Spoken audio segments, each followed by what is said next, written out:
What's up, brother? How are you? I'm good. Thanks for having me on. Thanks for being on the show. Happy to be back home in New York. Yeah, Wilson, you are a good old friend of mine. You currently work as an IT contractor for the government in DC. Yep, Mikey and I are convinced that you work for the CIA, sure. and which you have denied thus far. Uh-huh. But that's exactly what a person who works at CIA would say. Yeah, I have to have a cover. So how is it working for the CIA? Wouldn't know. That's exactly what a person working at CIA would say. Sure, bud. What's up, man? So, how's it being back in New York? It's good. I got in, Friday morning, drove Mhm. up from DC. Not much traffic. Good Friday. 3 hours. Pretty good. It was Pretty a good good. time. It was a good Friday on a good Friday. Yeah, 2 hours or 220 miles. Not a bad trip. I've done it before to see family and stuff. I do miss New York. I miss good pizza. Can't get anything like down there. Right. Can't get good bagels either. You owe me a bagel. I do. I got you, brother. Tomorrow I'll give you a. We'll make a killer. Not tomorrow, cause we're both out in the morning. But we'll do it. We'll get you a bagel proper tomorrow. No rush. No Yeah. I rush. showed him a picture of my insane bacon egg and cheese bagel. It's pretty badass. Chef Niaz. That was yeah. We'll do that tomorrow. So yeah, what what is it? How is it different? Yeah, is New York the way you remember it? So far I've just been hanging out at your place. Mm, Obviously, with the pandemic, people are taking it seriously in the neighborhood and wearing their masks, so that's always good.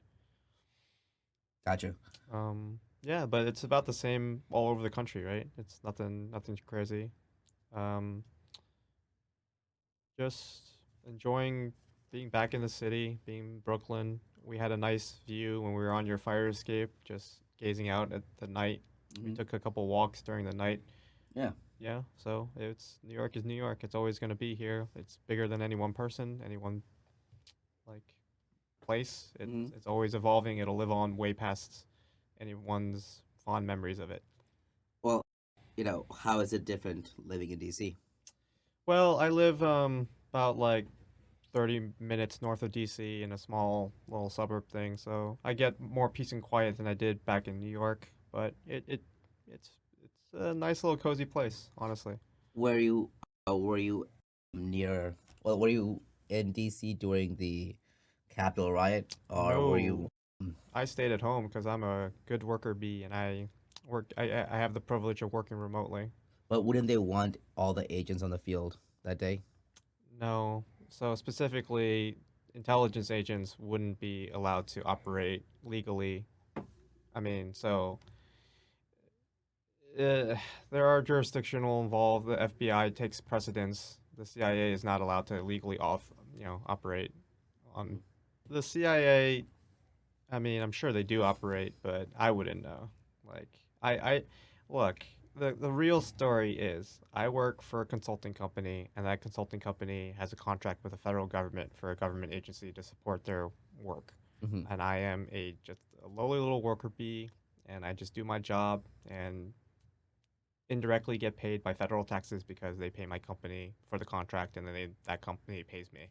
So, in effect, yes, your taxes do pay for my work, but I also do support good work for the federal government for an important job. And it is Covert and clandestine time, clandestinely. no computer related.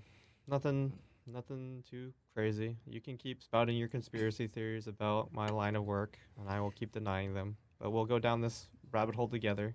Well, I If you appreciate catch it. me up, then bravo. But if I was a CIA agent, I'd be trained to resist and not divulge such. And I gotta say, your trading has done very well for you. Yeah, sure. I feel Niaz would be ready with the confetti and everything once that moment comes. Catch me, man. Catch me if you can. So you were at home, Yes. watching this stuff. What was going through your head, man? Like, I mean, you. I was not watching it live. I was in the middle of a workday, so I was working. Okay. So was DC? How was DC afterwards? Did you ever have to commute into work at all? No, I've been fully remote. My office is not in DC proper. It Hmm. is in Northern Virginia, um, You know what else is in Virginia? Langley. Of course, you would know where your office is. Yeah. Yeah. Thankfully, I haven't had to commute. I mean, it's both a curse and a blessing, but I mean, the privilege of working full remote and not worrying about your job during the pandemic is something I'm very grateful for. We actually helped the government increase keep the same level of productivity because that was their main concern. They're very old school in their technology. They are slowly adapting to the times. I'm not going to speak about anything specifics, obviously, but Well, if you can't. of course, but just they are adopting Would new. you have to kill me if you told me? No, I wouldn't be able to kill you. Would somebody come and kill me if you told me? No. Okay. If they were to, you can't tell me either way, right? I mean, You probably wouldn't even know. do you want to talk about Tenet now and like the warning? Like, What wording? posterity. Nice. So, Wilson and I were debating The Tenet merits of yesterday, Tenets. Yes. and I think it's a phenomenal movie. I have. Well, here we continue. I will say that as a whole movie, I don't think it's anything, spectacular. No, it is spectacular. I don't think it's a really great film or anything, but I do think it's a good combination of very good scenes put together, very cool scenes. Very And beautiful I scenes. don't care ultimately how much it made sense. I think the chick from In Bruges, who's the lab scientist there, Clemence. Clement, yeah, her gorgeous person, great actress. She explained it fairly Yeah, she just said summed that, it up. listen, don't Think try to about it, understand it, just feel it. feel it. And that's exactly how that movie should go. Just Sure. feel it. It's like, I understand it doesn't make sense. It's but it not was just about cool making to watch. sense or not. Okay. It's more just about you introduce this new revolutionary, not Matrix style, but just you're introducing this concept of inverting time. Mhm. But your last third of the movie, in terms of action sequences, don't actually showcase inverting time very well, if not at all. So you introduce this concept, it's a central core tenet of your movie, and the last third, I feel like you dropped the ball, and you're focused more on the cinematography and the big picture, but and you said, Christopher Nolan said himself, he's not going for historical accuracy or realism in terms of his battle sequences. But I mean, the red team, spoilers for anybody who hasn't seen Tenet, sorry, the red team and the blue team is a very interesting and dynamic concept. But the way that he displayed it on screen was you couldn't tell it from any other action movie sequence of just they had their patches on their shoulders. And then they were shooting guns at enemies that you could barely see, and you could Because they were not. camouflaged. Sure, but They had camo on. okay. Did you see any use of inversion, except for the when they synchronized to? With the building thing? Yeah, that was the only moment, Yeah. right? Everything else was just your tracking shots of them going through the field. So one side came in, I agree. and then one side came in from containers, and they were inverted, so they had to go back to the containers at the end. One side came in on helicopters. They left on they came in on the helicopters. They got out of the helicopters. You just saw a bunch of people running. You saw imaginary bad guys. You saw a fire exchange, but it was kind of just like, it was just there on the screen. I would have probably enjoyed more of a focus on just like a particular set of characters instead of a nameless cast of extras. For example, focusing on Neil or the protagonists themselves, and them dealing with the enemy using defending against inversion or defending against real time. Both, just those concepts that were introduced earlier in the movie. There is also the argument about coming full circle, but that's Nolan's decision to decide. There are also the criticisms of his audio, which he also admits that he does on Audio's purpose. annoying. He does it on purpose. Yeah. He says that he's more focused on you, the viewer, focusing on the rest of the scene more than just what the characters are speaking. Which, when it's the human mind is trying to understand something, and if it's so faint that they can't pick it up, it starts getting annoying, and you get annoyed, and now you're getting this feeling of annoyance during a movie where you should be feeling. Well, when you're already annoyed trying to figure it out, and then you're doubly annoyed because you Yeah, start to I listen mean, to it. I don't get me wrong. I think it was a fine movie, and if you watch it after watching it once, I think you'll pick up some of the subtle foreshadowing and cues that he dropped in there. Right. And Christopher Nolan is a great filmmaker. Don't get me wrong, but I don't think Tenet would be his magnum opus. He would not be his best work. Which one do you think is magnum opus? Which is his best work? I really do like Interstellar and Inception. The Batman Rises trilogy is also like The Dark Knight trilogy. Yeah, yes, the Dark Knight trilogy. That's also a really good one.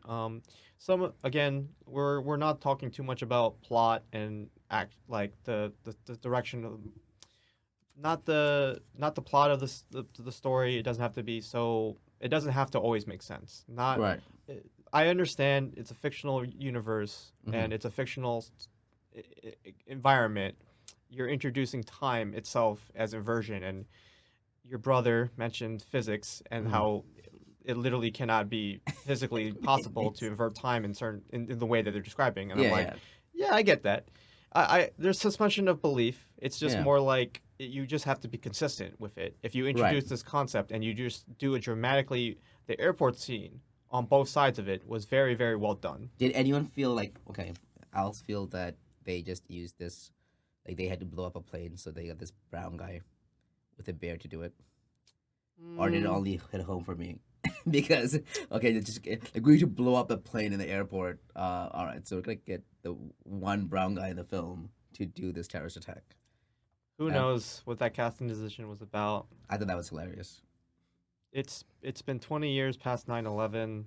Hopefully, it's not like something you make fun of, but it's something that, you don't have to typecast. You don't have to see every brown guy dealing with a plane explosion and just like revert back to that. Not to go too, sorry for diverging to like a heavy subject, but I mean, no. So, okay, you mentioned it's a heavy subject. You mentioned that this is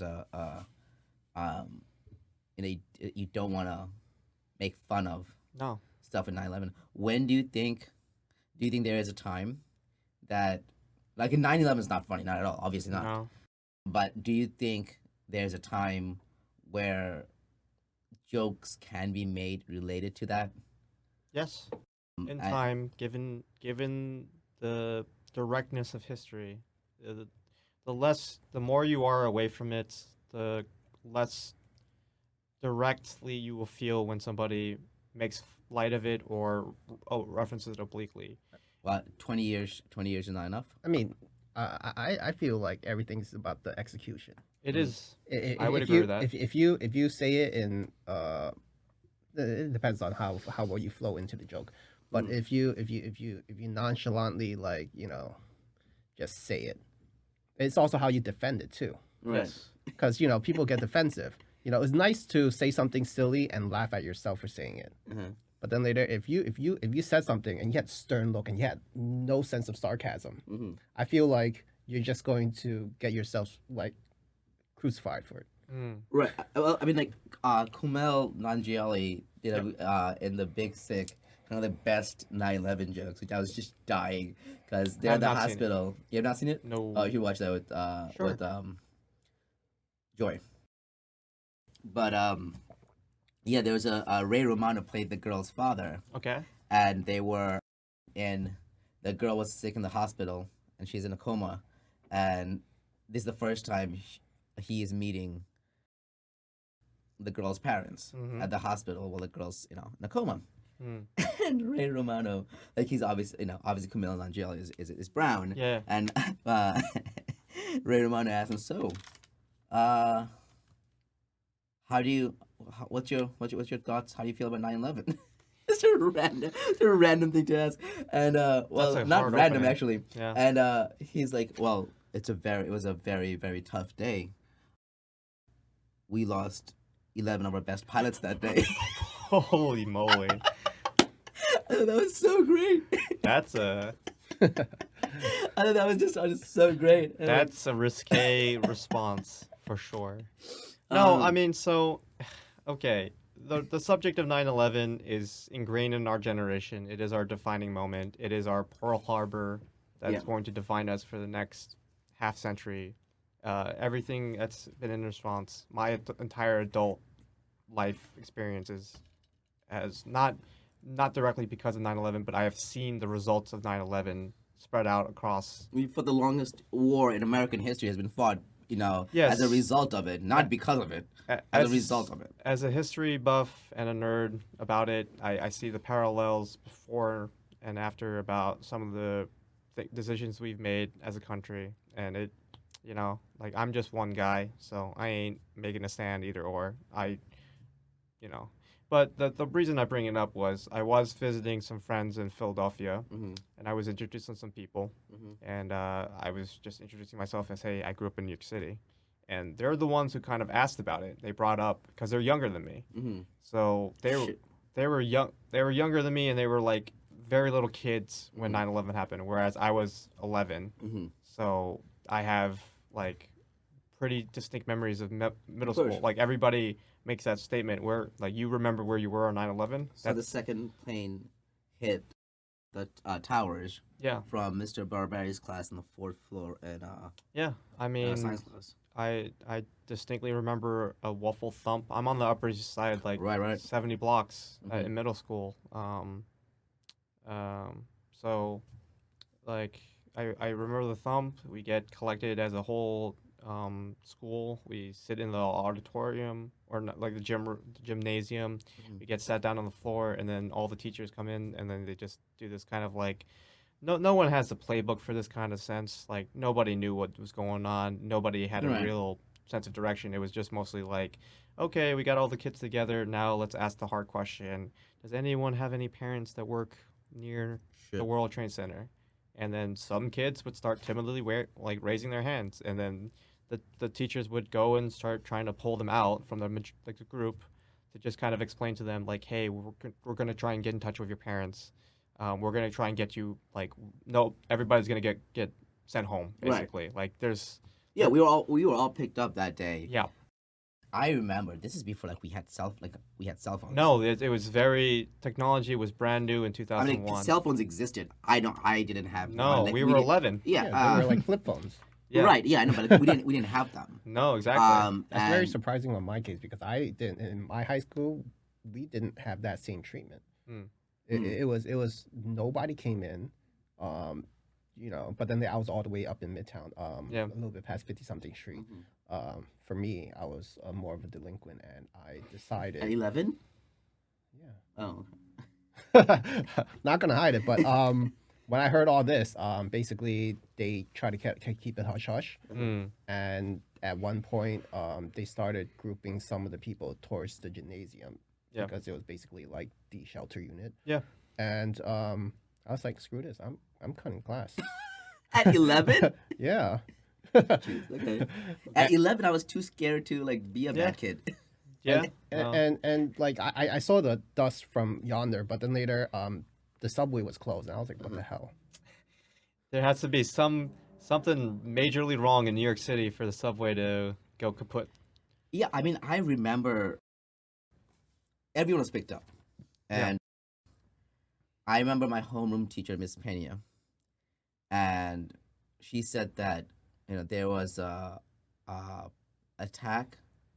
A plane crashed into buildings in Manhattan, and I'm not sure if it was the Twin Towers or the World Trade Center. And I'm like, this is our educational system.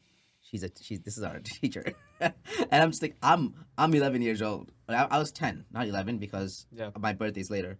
I was 10, and I'm thinking that I just came to this country like 3 years ago.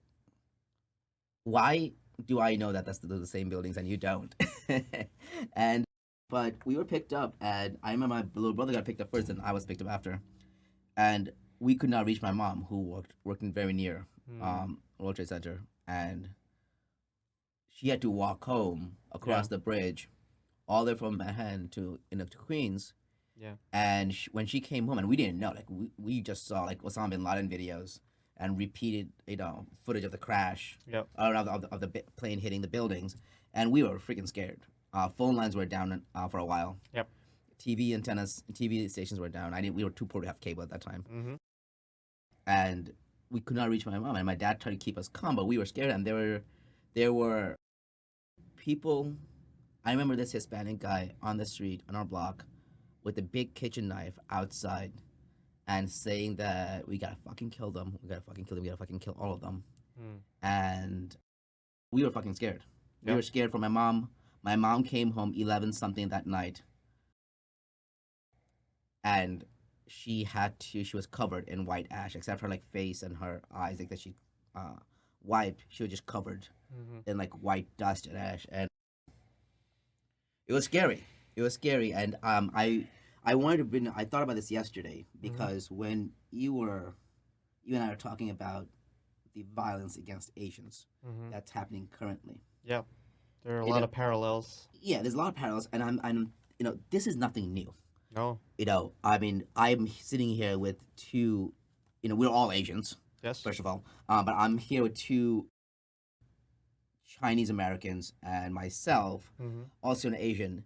We have dealt with this crap forever.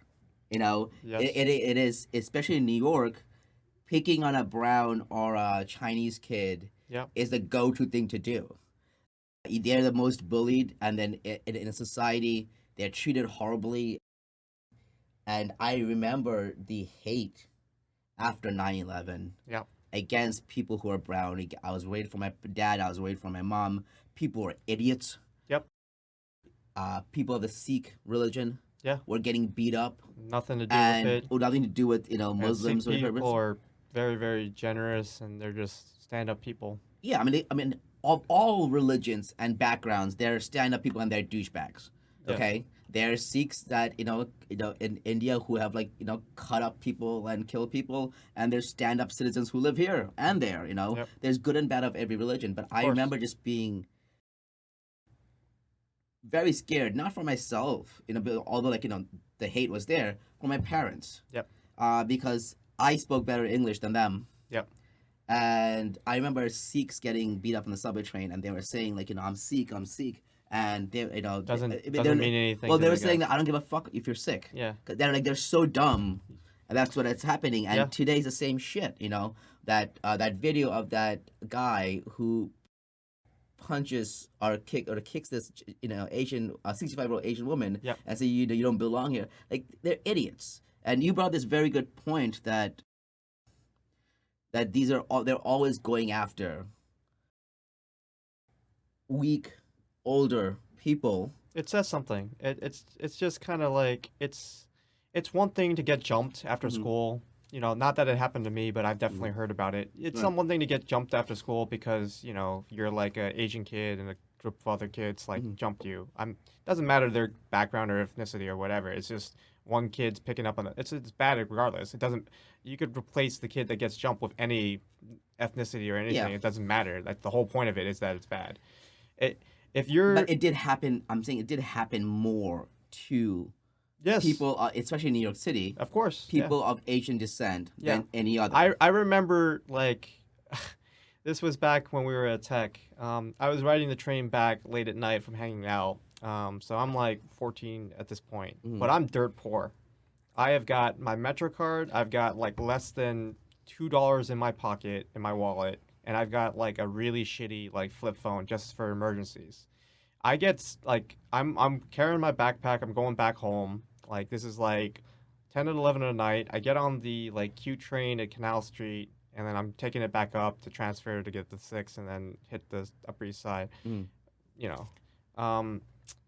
A bunch of kids stopped me, and then they just they started they stood around me while I was sitting down in the car. It was pretty empty at that point, and they just start going yo, what's in your pockets, man? And I pull out my stuff, and I'm just yo, I'm just a poor high school student, man. Here's my student Metro card, please. I don't got nothing to take from. I don't know what you want from me. I show them. So 2000, this is 2006-ish, right? So I don't know. I don't remember when the first smartphones are coming out, but definitely the model phone I had was very, very old at that time. It was a little flip phone. It was very small, very it was not that great.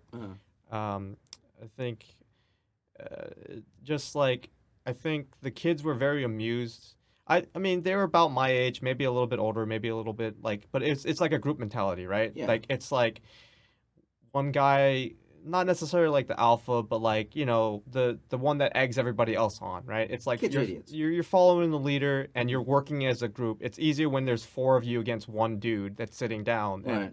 like like I'm not gonna try and fight back. Like if I'm gonna take my beating, I'll take the beating. Yeah. But like they really kind of just like would you really though? You would just take a beating? I mean, everybody thinks that they're braver than they would be. That's not the point here. Yes, that is true.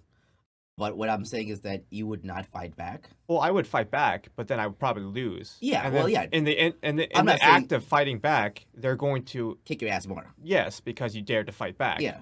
I mean, so you're in a lose-lose situation there. Right. And then I'm always been a practical realist about my chances physically. Yeah. No, Like, I'm not, I ain't one of those kids that grew up doing karate, taekwondo, jujitsu, or anything like that. Like, and like 1v4, like, I mean, that stuff is in the movies. Like, one guy gets a good hit at you when you're not looking at him, and you're going down. Yeah. It's street fights are street fights. They're Yeah. not. It's really dramatized in fiction where you look so badass like fighting off multiple people, but like Right.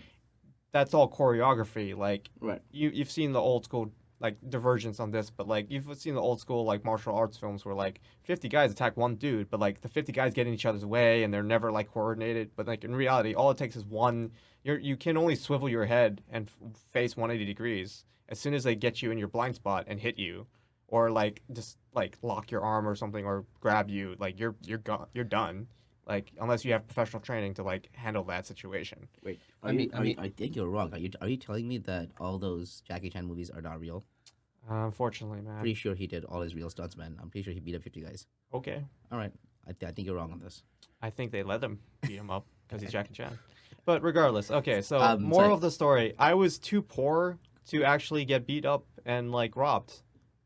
They felt pity for me. They were just like, man, this guy's got nothing, and they just laughed at me and just left. And then they Well, that's a decent outcome of the whole situation. Mike, you wanted to say something? Yeah, I mean, in like, I would say a lot of people would agree that America is like the biggest bully yeah. Well, yeah. I mean, of anything, and it's almost tradition for us to keep the state of bully, to keep up being the popular one, because obviously if you have something to say while others don't, you have the limelight of catching everything. And historically, it's not just been about race or anything like that. Of course, racism has existed in America. Like that's just the core fabric of American history. To deny it is to deny all the struggles and sacrifices people have made to strive for just a little bit better of America. right. But there's always a group that was persecuted against when they first arrived.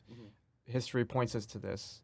When the Puritans first came over in the very first, English colonies, they were persecuted for just their two religious beliefs compared Well, to the yeah. rest of the I always colonists. say that all the crazy people came here. From Yes. around the world. Like, I mean, yeah, America is the escape for every other country's garbage. Yeah, I mean, I wouldn't say garbage. That's not. That's not. That's not very at least nice, in but like the it's not least also desirable population, they were happy to see them go to immigrate to to the United States.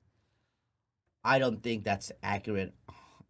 I don't think that's completely accurate. Man. No, I can this is I can very understand. general and very broad sense of American history. I'm talking to like our country is founded, Declaration of Independence 1766, Constitution ratified 1783. So, just like 250 some odd years of being a country, we've had immigrants come in waves from all over the world, and every single set of immigrants faced discrimination and persecution at some point Right. for just being the new kids on the block, essentially. Well, yes, I get that. I just want to address your point that you said that the worst of every country has come here. I don't.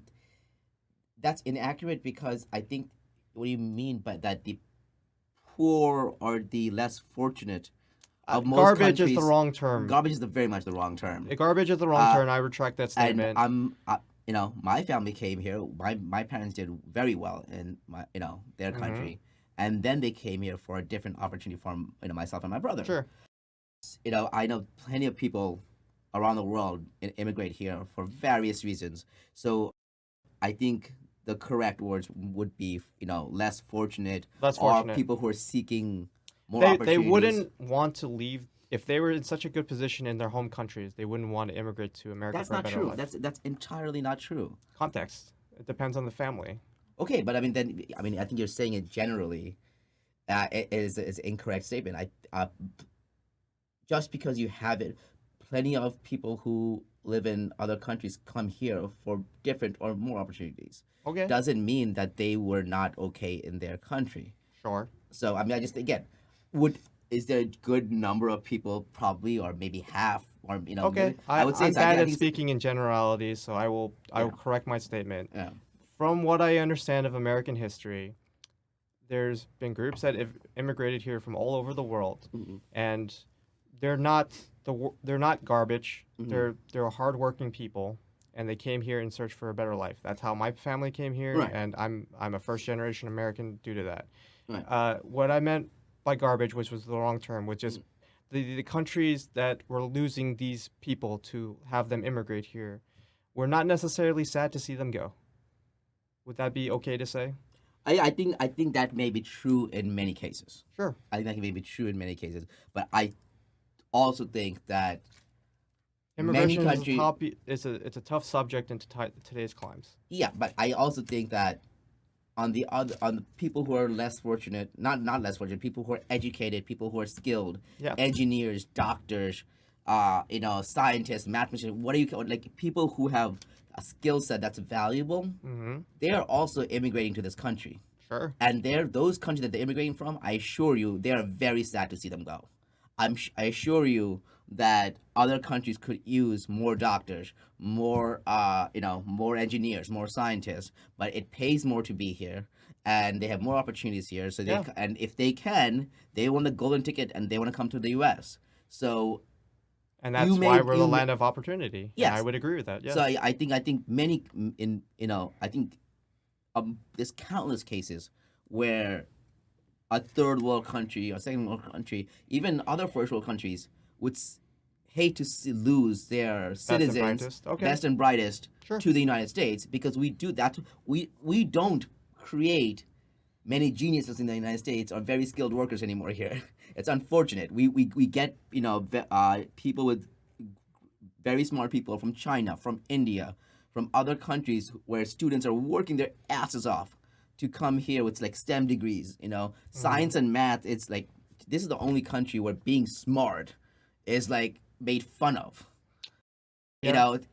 Since you're growing up, you're a geek, you're a nerd. Well, that's to Michael's point about Yeah. just America's always been about bullying. Yeah, right. but Bullying by dumbasses. If they fear intelligence, and you're saying, I'm sorry. But don't you see, as like in certain opportunistic things, America seems to be the most richest as far as like being an influencer. Yeah. Of course, listen. Hey, what I'm saying is that nothing to criticize. Of course, criticize America, but if this country wasn't the best that's out there, we would not be sitting here and be able to talk about why this country is so bad. Because this country is so great. Yeah. Is the very reason we are here, sitting here criticizing it, critiquing it. But like the newsroom, you have to see the problem to fix the problem. And many people don't. You mean the newsroom, the show? Yeah. Okay, gotcha. Great show. Great show. Amazing show. But One of the best openers of any show. Aaron Sorkin. And fucking Sorkin, man. and what he said, America is not the best at... not the best, but it could be. It could be. It could be. We used to be, and it could be. The potential has always been there. Yeah. And we overcome ourselves. We overcome challenges that we ourselves put on ourselves. Sometimes we Right. we shoot We ourselves. caused the fucking problem. We shoot ourselves in the foot more often than not, but eventually we solve something that generally no other country can solve. We do stuff that generally no other country can do in terms of humanitarian relief or anything like that, or just global presence, for good or bad. Okay, so in all fairness, a lot of the global shit that we help with, we've caused to begin with. That is completely true. Yeah. But you can't. if you're proud of being able to send disaster relief after a hurricane or a Oh, natural absolutely. disaster, then the infrastructure in place to support that has to come from somewhere. Absolutely, but I also mean that us sending billions of dollars of aid in Iraq or something, is kind of like of course it's a good thing, right thing to do. It's the right thing to do because we went and destroyed that place for 2 decades, and Unfortunately, yes. Well, we also want to stay in place with the United Nations as being the leader of everything. Well, So we we're trying to don't, set though. we're trying to set example. how many people like I mean, for every jumping, beating, assault cases that we hear, there's 10 that we never hear of. Of course. Okay, and you know, especially I know that there's like a 1900% rise in the United States. It's a lot. About Asian violence. Yeah. But like, those are the ones that are reported. Of course. And Exactly. and this is, I mean, this has been a conversation with so many people, especially like this is we expect this. We are used to this.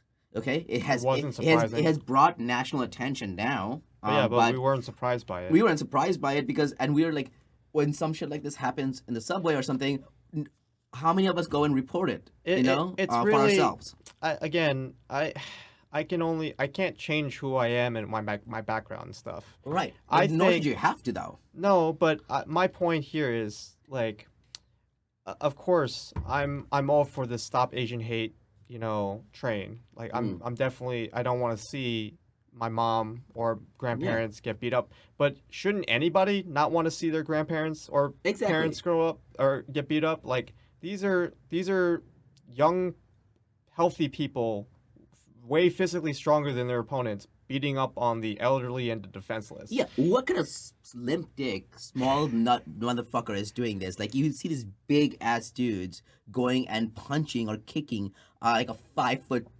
Asian lady, and I'm like, dude, Well, what happened? Like, what happened Yeah, to you? Like, but, how but insecure take and race out ridiculous. of it. It could have been any It race. could have been anyways. But then later, let's point out to Oh. the fact about this example Mm-hmm. of this person. He stabbed his mother to death. Yeah. So there's something wrong. So let's go back to that. I think that's absolutely, both of you are onto something. This is, take the Asian part out of it. Yeah. This is a If it problem with was their a nice society. black lady that got pushed down the stairs because Would be just as horrible. Yeah. Would be just as horrible. No, I mean, again, I think we're saying we're talking about Asian because that's what's happening right now. course. And increased. we are being targeted. Yeah. But what I'm saying is that, I agree with you. This is, you can my- change out the race. It can be anybody. No, It's my an issue response well, with so the incident that Michael was referring to with the guy that was pushing the 65-year-old lady in Midtown that was captured on security cameras and how the and those security two guys guards did nothing. didn't. I'm not asking them to intervene or to stop it. That would be the nice, right thing to do. But You're security guards. That's exactly your job. That's what you're supposed to do. you're I empathize with them because they're in a damned if they do, damned if they don't situation. Because legally they're not actually allowed to intervene on that. Like they're not, their job ends at the door. They're building guards. They're not sidewalk guards. The same thing with the New York City Police. They have a legal defense against intervening in all circumstances. If you're on that block, if you saw that happen, would you not do anything? I would render aid, but I probably wouldn't have the guts or the courage to fight the guy directly because I'm just physicality. Like I'm just 5'8". Well, like, that's basically what the guards at the door. They're supposed to protect the building itself, even though like the front of the building is still part of the building. But they don't necessarily want to be involved in that situation. They closed the door. Yeah, but then that wasn't their tenant. But that's my problem with that situation. I think, of course, it's unfortunate. Luckily enough, we got the video, unfortunately, on to see all the angles and see how people responded. Yes, the ideal hero thing that you would see in a movie is those guards come running out of the building and stop that guy and hold him down and wait for the cops to come. Mhm. That didn't happen. The next best thing is if you're not going to intervene in the actual assault, at least render aid. Be a Yeah. human being. And this lady got the shit beat out of her in a couple seconds. She's struggling back on her feet, and you have the presence of mind not to sit there and do nothing, but to calmly walk to the door and close it in front of her. Yeah, what a cunt. right. I don't know, man. It's interesting that you say that you would render aid. Well, so let's but not get involved. I don't think again it's That's a mob situation. I want to and be it's a fair box about minus this. and I don't. effect. I would like to think that Yeah. I'll get involved. Everybody would like to I think they're that the I'll get hero involved. in their own story. Right, and I understand that. I'm just saying that I don't think I would let whether I can beat that. I don't think I can, Stop that guy. physically Yeah. physically overcome that guy. Yeah. But would I get involved? I think 100%. Yeah. Not just running rage, trying to But- stop that lady from getting beat up. But you're on the block. These guys were on camera inside the building. So again, different circumstance. You know, I don't know, man. I think that it's a question of being a actually like a decent human being. I don't think it's a jurisdiction issue. I think it's forget it. Like that's what I was asking you about yourself. Like you're not a security guard. You're not a security guard of the block. No. Would you not stop this if you see evil happening? You would not get involved I would like to because say it's not your jurisdiction. No, I would like to say I would intervene, but Yeah. but the context. But you said only to render aid. But that's for me. Right. Okay. But the context of the video camera, we're discussing the security guards there and their actions, right? Right. Like everybody's crucifying them already in the media. Like they already got deservedly suspended. so. Yeah, but I empathize with them. They're probably told not to, like, it's not their problem. So But I think that's what I'm asking. Like, forget the fact that they're security guards. Uh-huh. There's two people watching this happen. Yeah. Does not do anything. yeah, And then close the door. yep, Like, insult to injury, really. I mean, to help the situation in general, I feel like there should be a different sector that operate drones the moment a 911 call is initiated.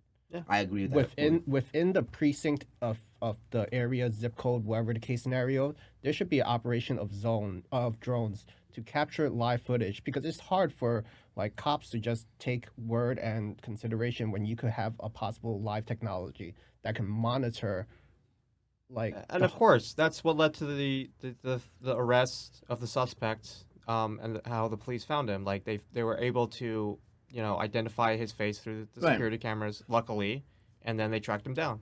I like what Mikey's saying, though. Mikey's talking about this drone program. Yeah. And this is actually, I was in the UAE at the end of 2019, and they were going to do a global expo 2020. It was supposed to be April 2020. Obviously got canceled because of Yep. COVID.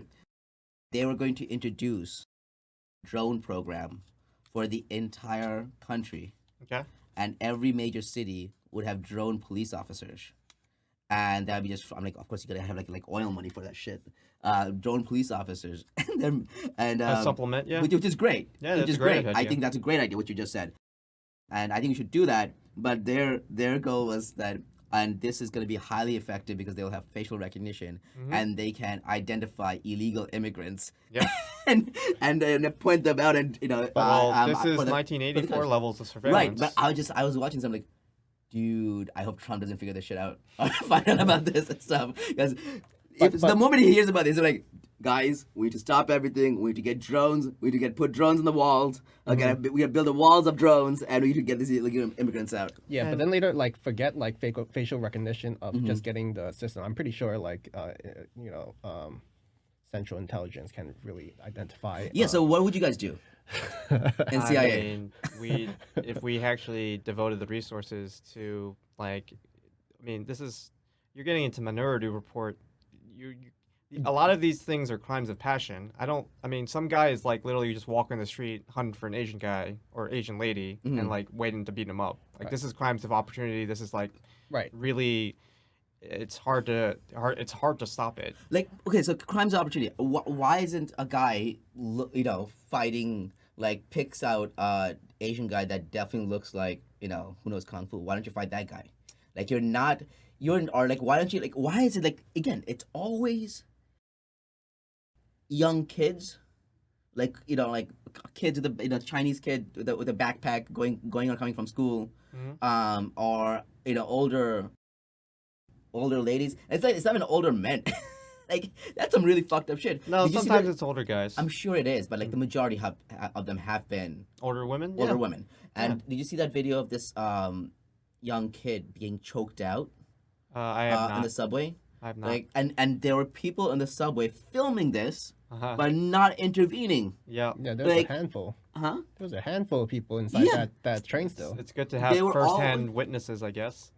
But the kid passed out. Yeah. The kid, he was when he's being when he's on a chokehold, I- you can see that he's out of it. You know, pull it up. I haven't. Little that's disclaimer right here. The next footage that we're gonna pull up is very violent and graphic. Yeah.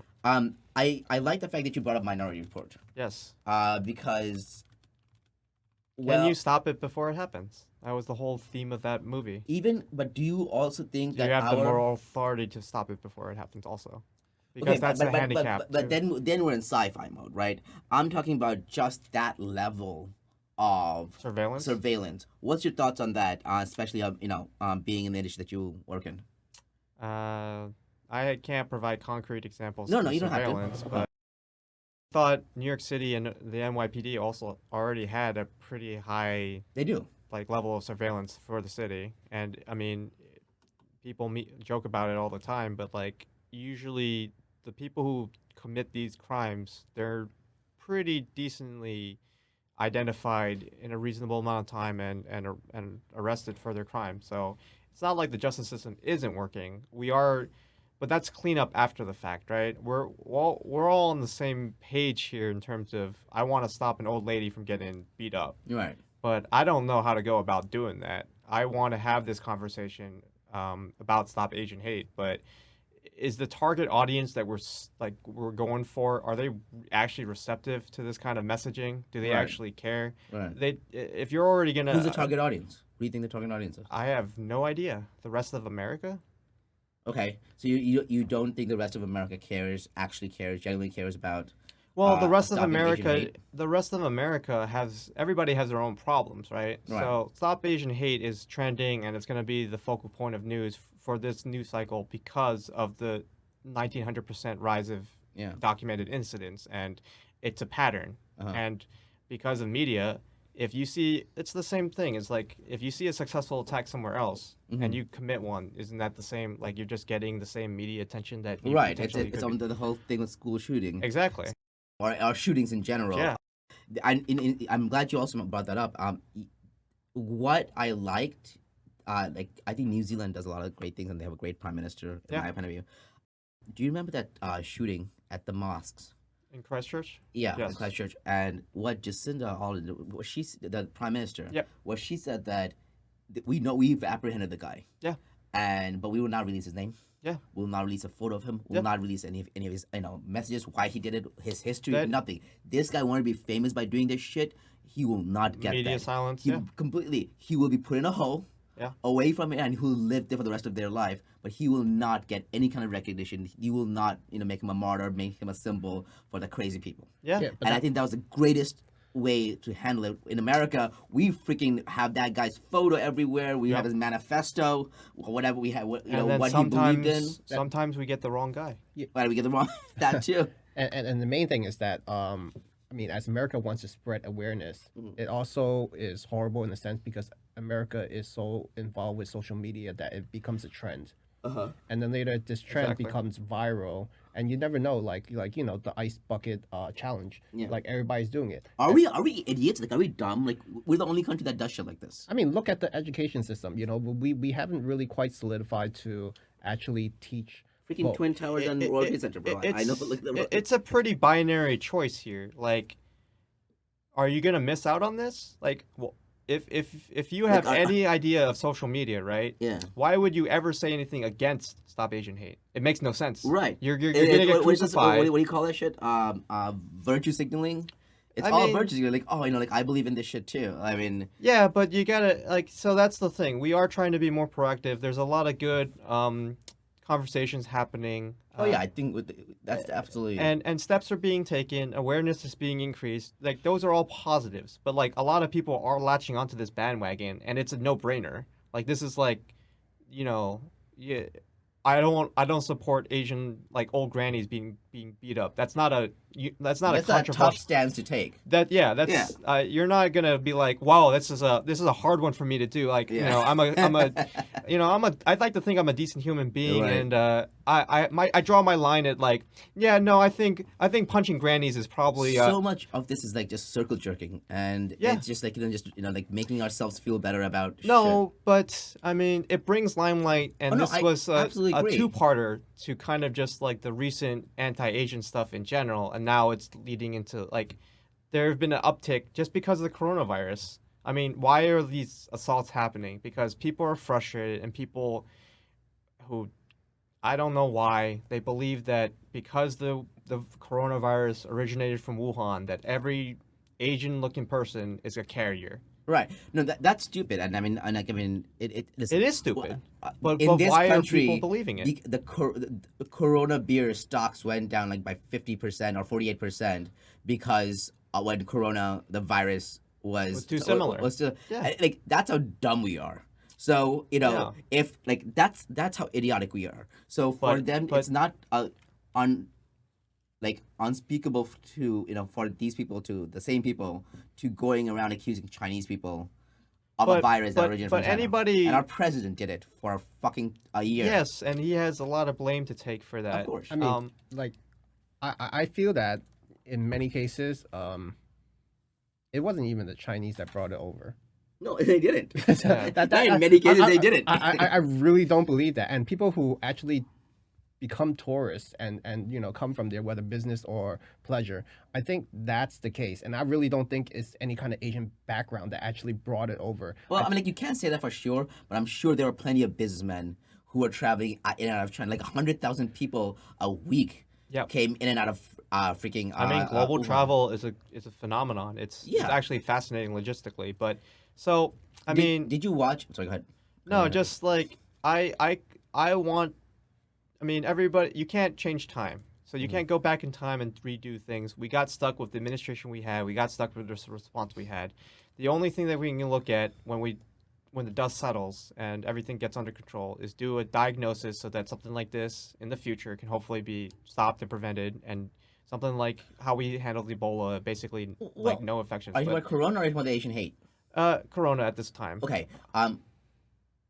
Do you think the same can be applied for this this type of racism and racist attacks against Asians? Do you think we can also move forward and then dissect the situation, analyze it, and try to stop it in the future? Do the same I thing hope so. If that is the case, then brown people lived through this after 9/11. Yep. Why didn't we didn't we do that? Didn't we do this then? Didn't we analyze the situation, try to prevent it from happening in the future, and it's now happening to Asian people? How did we didn't solve the situation? We didn't resolve it. It did not get better in any way or form. No. Yeah. So what do you think the solution is? I don't. But regarding the coronavirus thing, I'm a believer in science. So like certain countries, Japan and Korea, New Zealand, definitely took coronavirus seriously. They had a national lockdown. They had their citizens obey and follow the rules. America, for all its faults, values their individual freedoms, and I do support individual freedoms. So do I. I just would think that you'd have common decency to just feel like wearing a mask and not visiting family members or not congregating in large spaces to spread the virus would have been kind of like the common sense nice thing to do. A lot of people were saying it. It didn't happen early enough. That's whatever. It is what it is. Unfortunately, 400,000 plus Americans have passed away because of this. But then later, you also have to see it as, in this particular aspect, that whatever is done on the east side is considered communist and labels you as a communist in general. And then later, what do you mean by east side? Like the East Coast? The East Coast. Okay. Gotcha. Yeah, not like our New York. We're in the East Coast of Right. America, but then later on on like anywhere around China or something like that. If we follow them, That's what I meant. Do you mean like East Coast of the United States, or do you mean like the east of the world? Like the east of the world. Gotcha. Okay. Yeah. I would because that's very draconian, but it requires people to follow. Like you're basically surrendering your individual liberties for a greater good, and if you believe it, led by the government, and Americans are just not wired that way. Yeah, and listen, I was all for like, hey, people will you gotta trust people to give them their freedom. They will take care of I themselves. would They will be- have they'll be safe. The thing is that they weren't doing that. Yeah. I would love to trust the everyday citizen Yeah. to do the right thing if most people weren't fucking idiots. I mean, but right now we're sitting in April. It's been a year plus of pandemic, so I mean, what's done is done. But regarding this conversation, I'd I be think that's curious. a problem to say that what's done is done.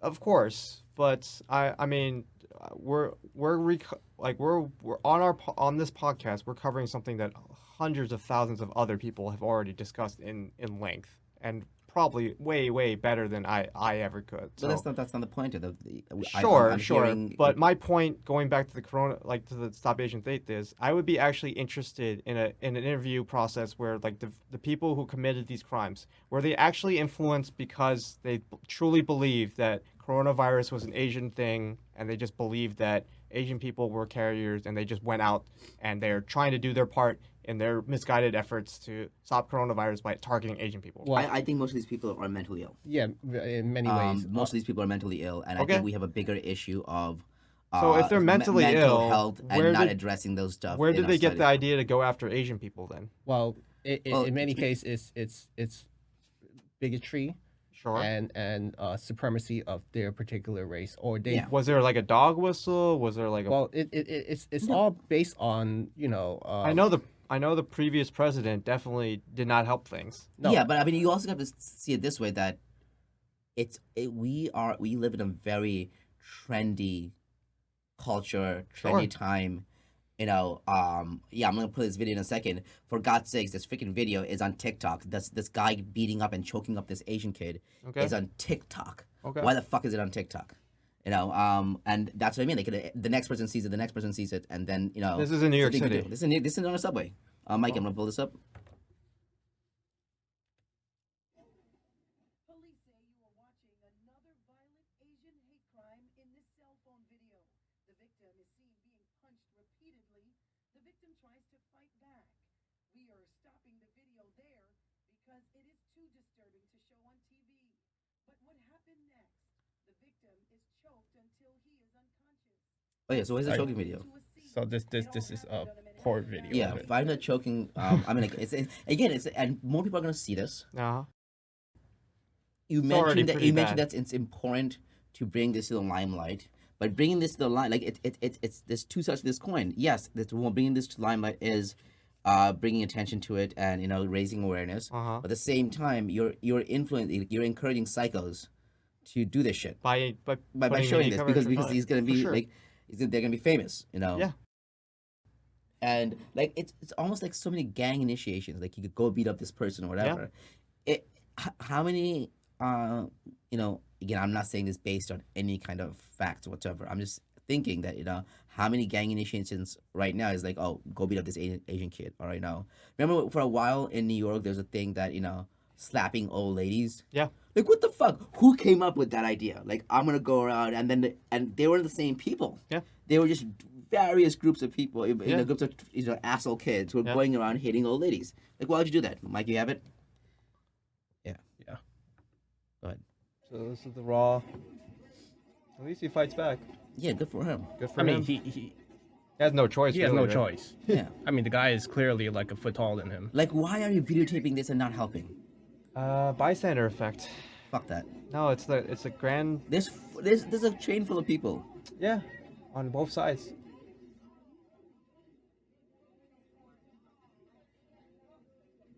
I mean, this is where drones kind of kick in. Yeah, look at if this, it it's was just checking us reported, because they can literally find, like, just trace the exit and just like, because there's no specific security camera, everywhere.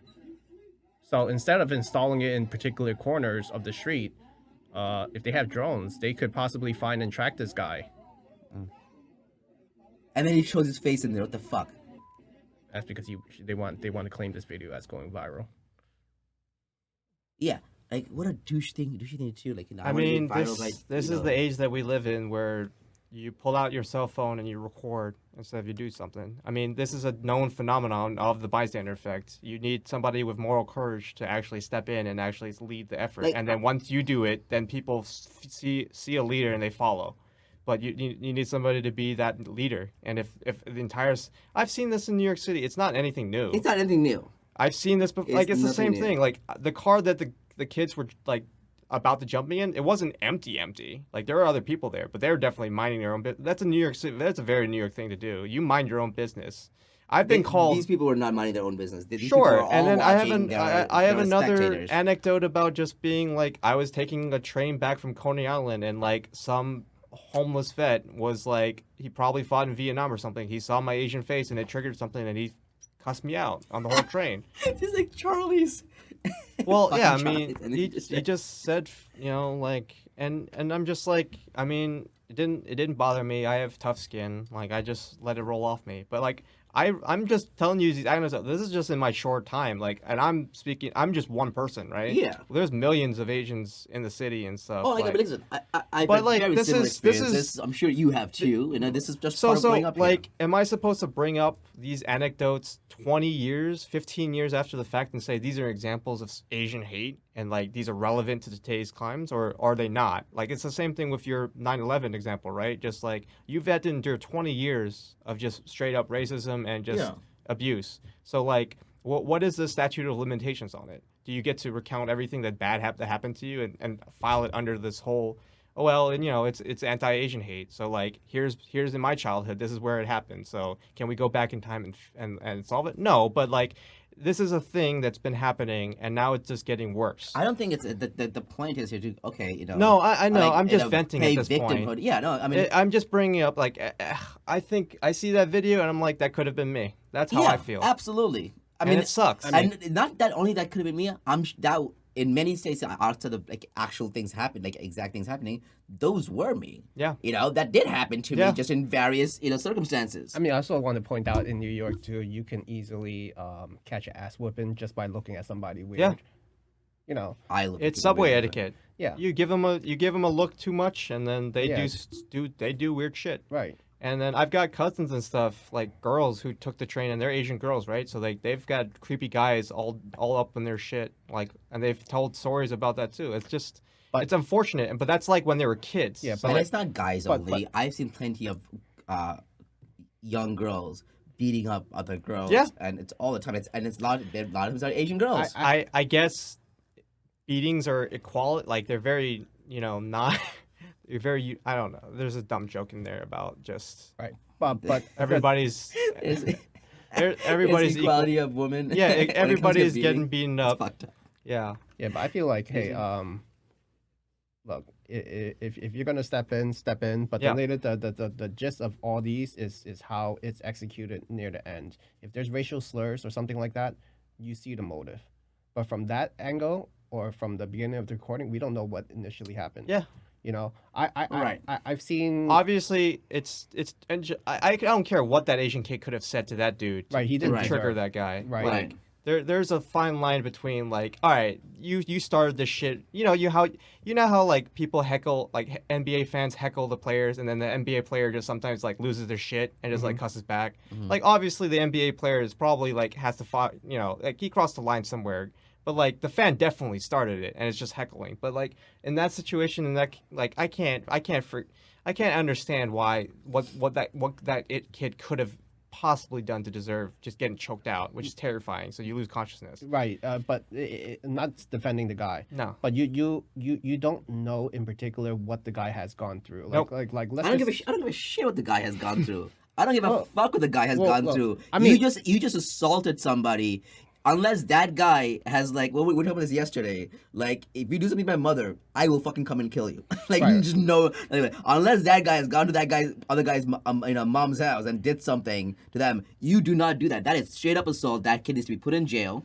Okay, and he's a So- danger to public. I'm agreeing in many cases. I'm just saying like you just don't know because that guy looks like he was pent up and holding an aggressive You could have just been on the body list, basically, right? Basically, he could have been like a ticking time bomb that was holding all this aggression, and then later at the spur of the moment, he wanted to let loose, and he really wanted to take it to extent. So, Where so it's going back to a mental health issue. It is. It is. So it's a mental health issue, and It then is we a need to mental address health this. Right. And I think we have especially the younger generation, we have a huge demographic of people who are fucking agitated, uneducated, and they don't have life goals, and they're mean- freaking out in the streets and bored, and Twen- they do stupid shit. All right, 2020 has definitely Done expedited that, you know, or not exponentially- helped mental health. In this. Yeah. I'm going to set a fantasy of a scenario. It is, all right, ladies and gentlemen, here's one of Mike's scenarios again. Let's hear All right, this get ready. particular scenario. Let's just say, by chance, there's that one person sitting across from you, Mm-hmm. and he looks exactly like your manager that probably stole your girlfriend and laid you off at the same time, on that same day. This is why I love Mike's scenarios. They are so fucking out there. They're detailed though. They're Very detailed, detailed. but then later, when you go to that particular extent, and then later that person just happened to look at you wrong, and something just triggered in your mind, you just snapped, and that seems to be the case scenario. Mikey, let me ask you something. You're the character in this scenario, in your scenario. Mm-hmm. Someone looks at you wrong. Are you a stranger in a subway train? Are you gonna do that to that person? I mean, Would you do that to that person? I may. You may. I may. You're telling me that you may beat the shit out of somebody and then choke them out. If That a person who did not do anything to you because you're triggered by something else. if that person look pretty close and identical, like you know how they say all Asian people look alike. You know, Jesus Christ. by chance, if by chance that was a story, you'll be a little bit sympathetic and be like, damn, he didn't really deserve it, but that might have been somebody that I probably would have unleashed. That I here's my problem with this. I don't think it's absolutely inexcusable that that you've had a bad day and this thing triggered you. An innocent person triggered you and you assaulted them. Yeah. There's just no justification for yeah, but that. that's a mental health issue that you can never like put a finger on and explain. But there's no When- justification for it. When was this video taken? Like This was recent. Yeah, This is very maybe recent. like last week. It's a or so. couple days ago. that's unfortunate. Yeah. I mean, Like there's- that kid. Listen, he just put on a chokehold. yeah, He could have permanent brain damage or died. or have died. And like, look at all those hits on his head. Like It's not great. Come- and he also got slammed back into the subway seat. Yeah, So yeah. it's not great. And that there was a lady sitting next to him, and she got out of the, She got out of the way. real quick. Well, that I understand. Of that, course. That That's middle-aged just fight or lady getting flight. out of the way. That's fight or flight. But Then that's I'm totally talking fine. about all the fucking people who are standing there and seeing things and and pulling like out their watching phones. this thing happen. Yeah, fuck that. The only silver lining in this is that there's clear video evidence of the crime being committed. It is not something that's like going to be, hey, this didn't happen or you can't prove it. I Right. mean, there's Yeah. there's angles, there's Like, everything. That Chinese kid could have done anything. Except assault him first. Yeah. Okay, like I mean, if the other kid assaulted him first, okay, fine. Like I understand that there was why he fought, beat the crap out of this kid. Yeah. But outside of that, It's still proportional response also. Yeah, Like, exactly. Somebody Proportionality is like important. somebody elbows you and you deck him. I mean, that's proportional response. Right. Somebody like Bumps accidentally into you and bumps you- into you and and deck him. you deck him and you choke him out and you Right. potentially almost kill him. That's a little bit. That's not a little bit. That is assault. That is. I mean, of course it's assault. Yeah. It's assault and battery. It's whatever the legal jargon is. But it's just like you were saying, Mike. It's like what you said. It was caught on camera. I Yeah. mean, you hear these other stories that happens on the train, like about Yeah. the lady who stabbed 3 women until she was actually caught, and she had mental illness too. You would be lucky on the other end of the stick that it was just done by bare hands instead of something of an actual weapon. Yeah.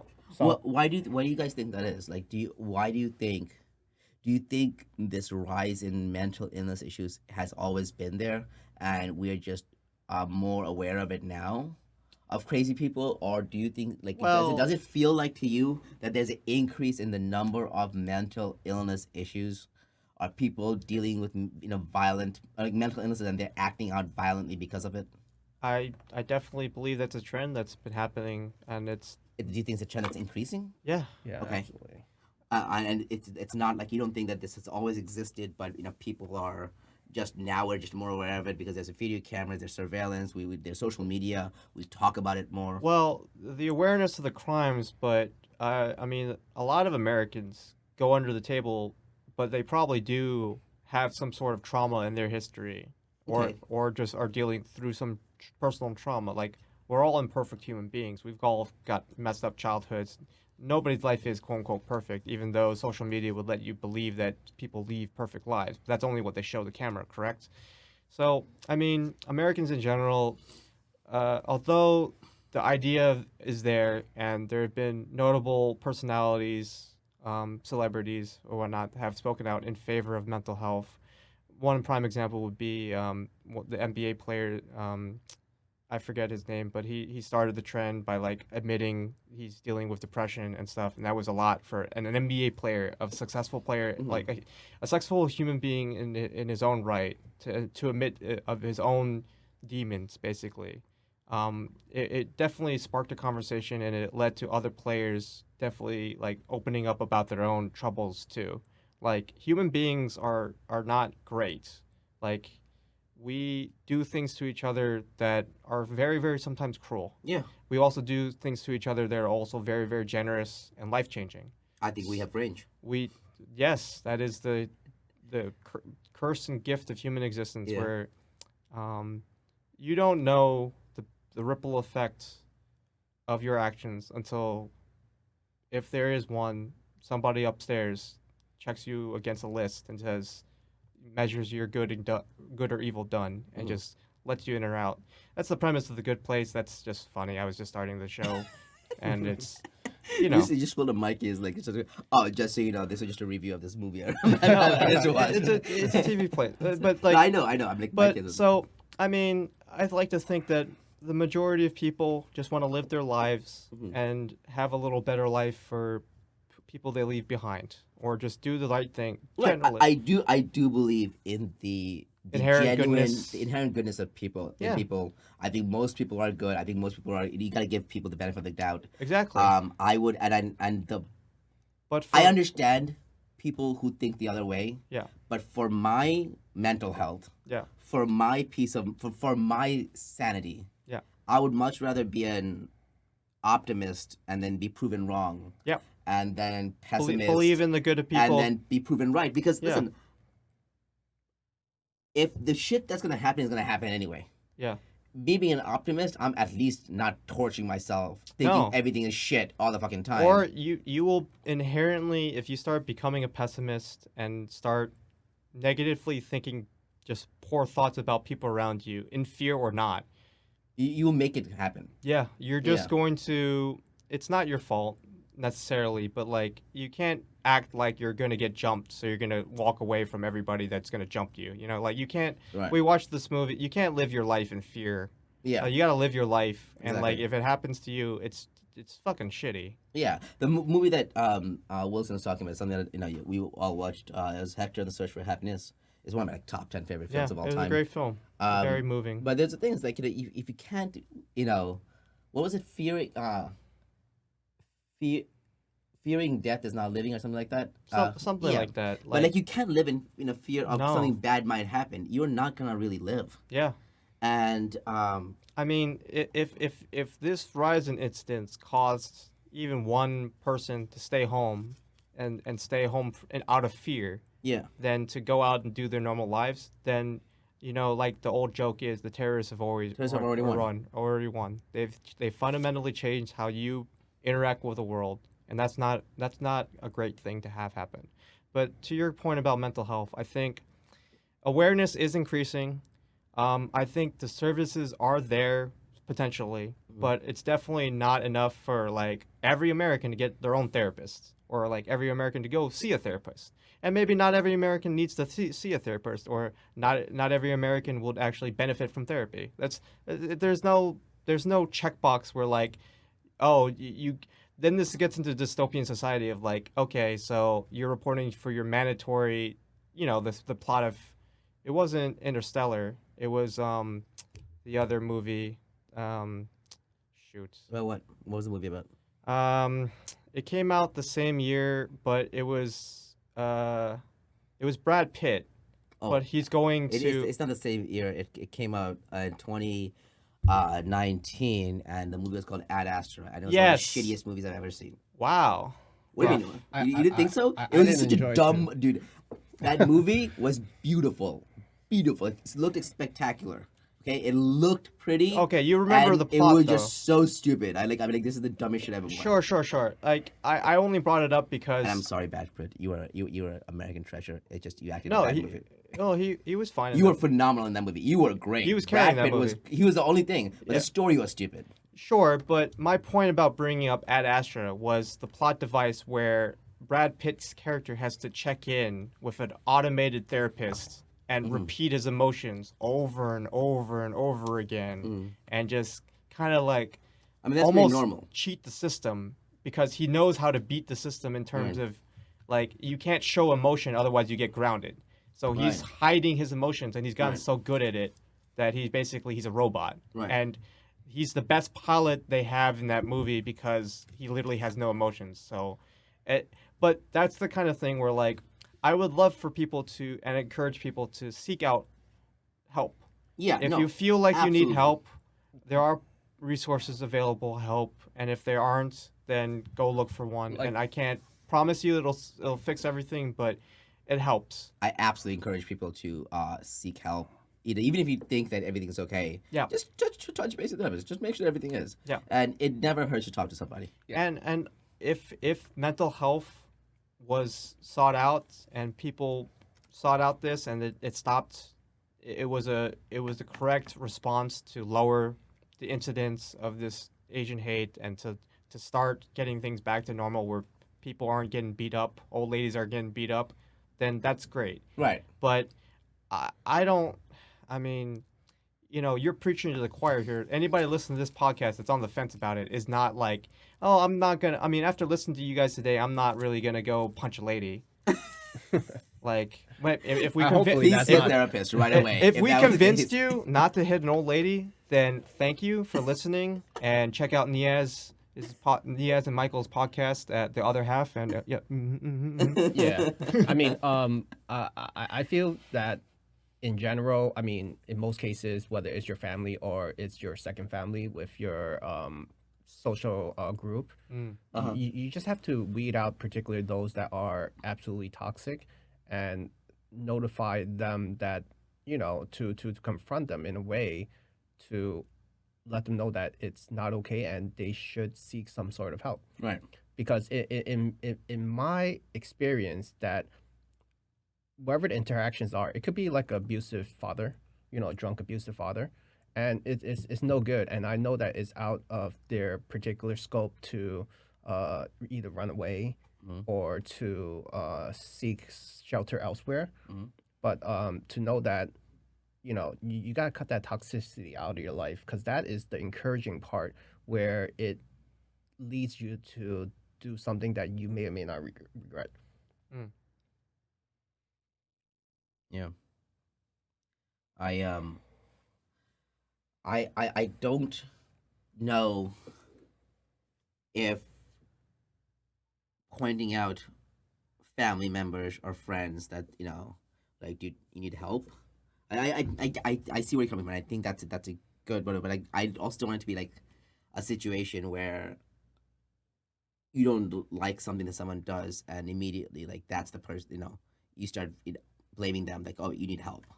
Yeah. I think that there's a slippery slope there, because it's like, remember the what was it? I think it was in Iraq that you get to if you suspect your neighbor is a terrorist or your neighbor is helping the insurgents, you need to notify the authorities. And every neighbor who didn't like their neighbor, every guy who didn't like their neighbor was like, dude, they're making bombs, they have weapons, and random people just got killed because the American soldiers weren't No. knocking and going. What is it? I think when they started knocking, the casualty rate of innocent collateral damage collateral deaths decreased by 75% Just by knocking? just by knocking. I'm like, why weren't you doing that before? Well, if the tip I understand. I- No, declare yourself. You're a soldier. You should expect fire if this is a real threat, okay? Yeah. But also, if they're not, if somebody just rushed in through this door with like M4s.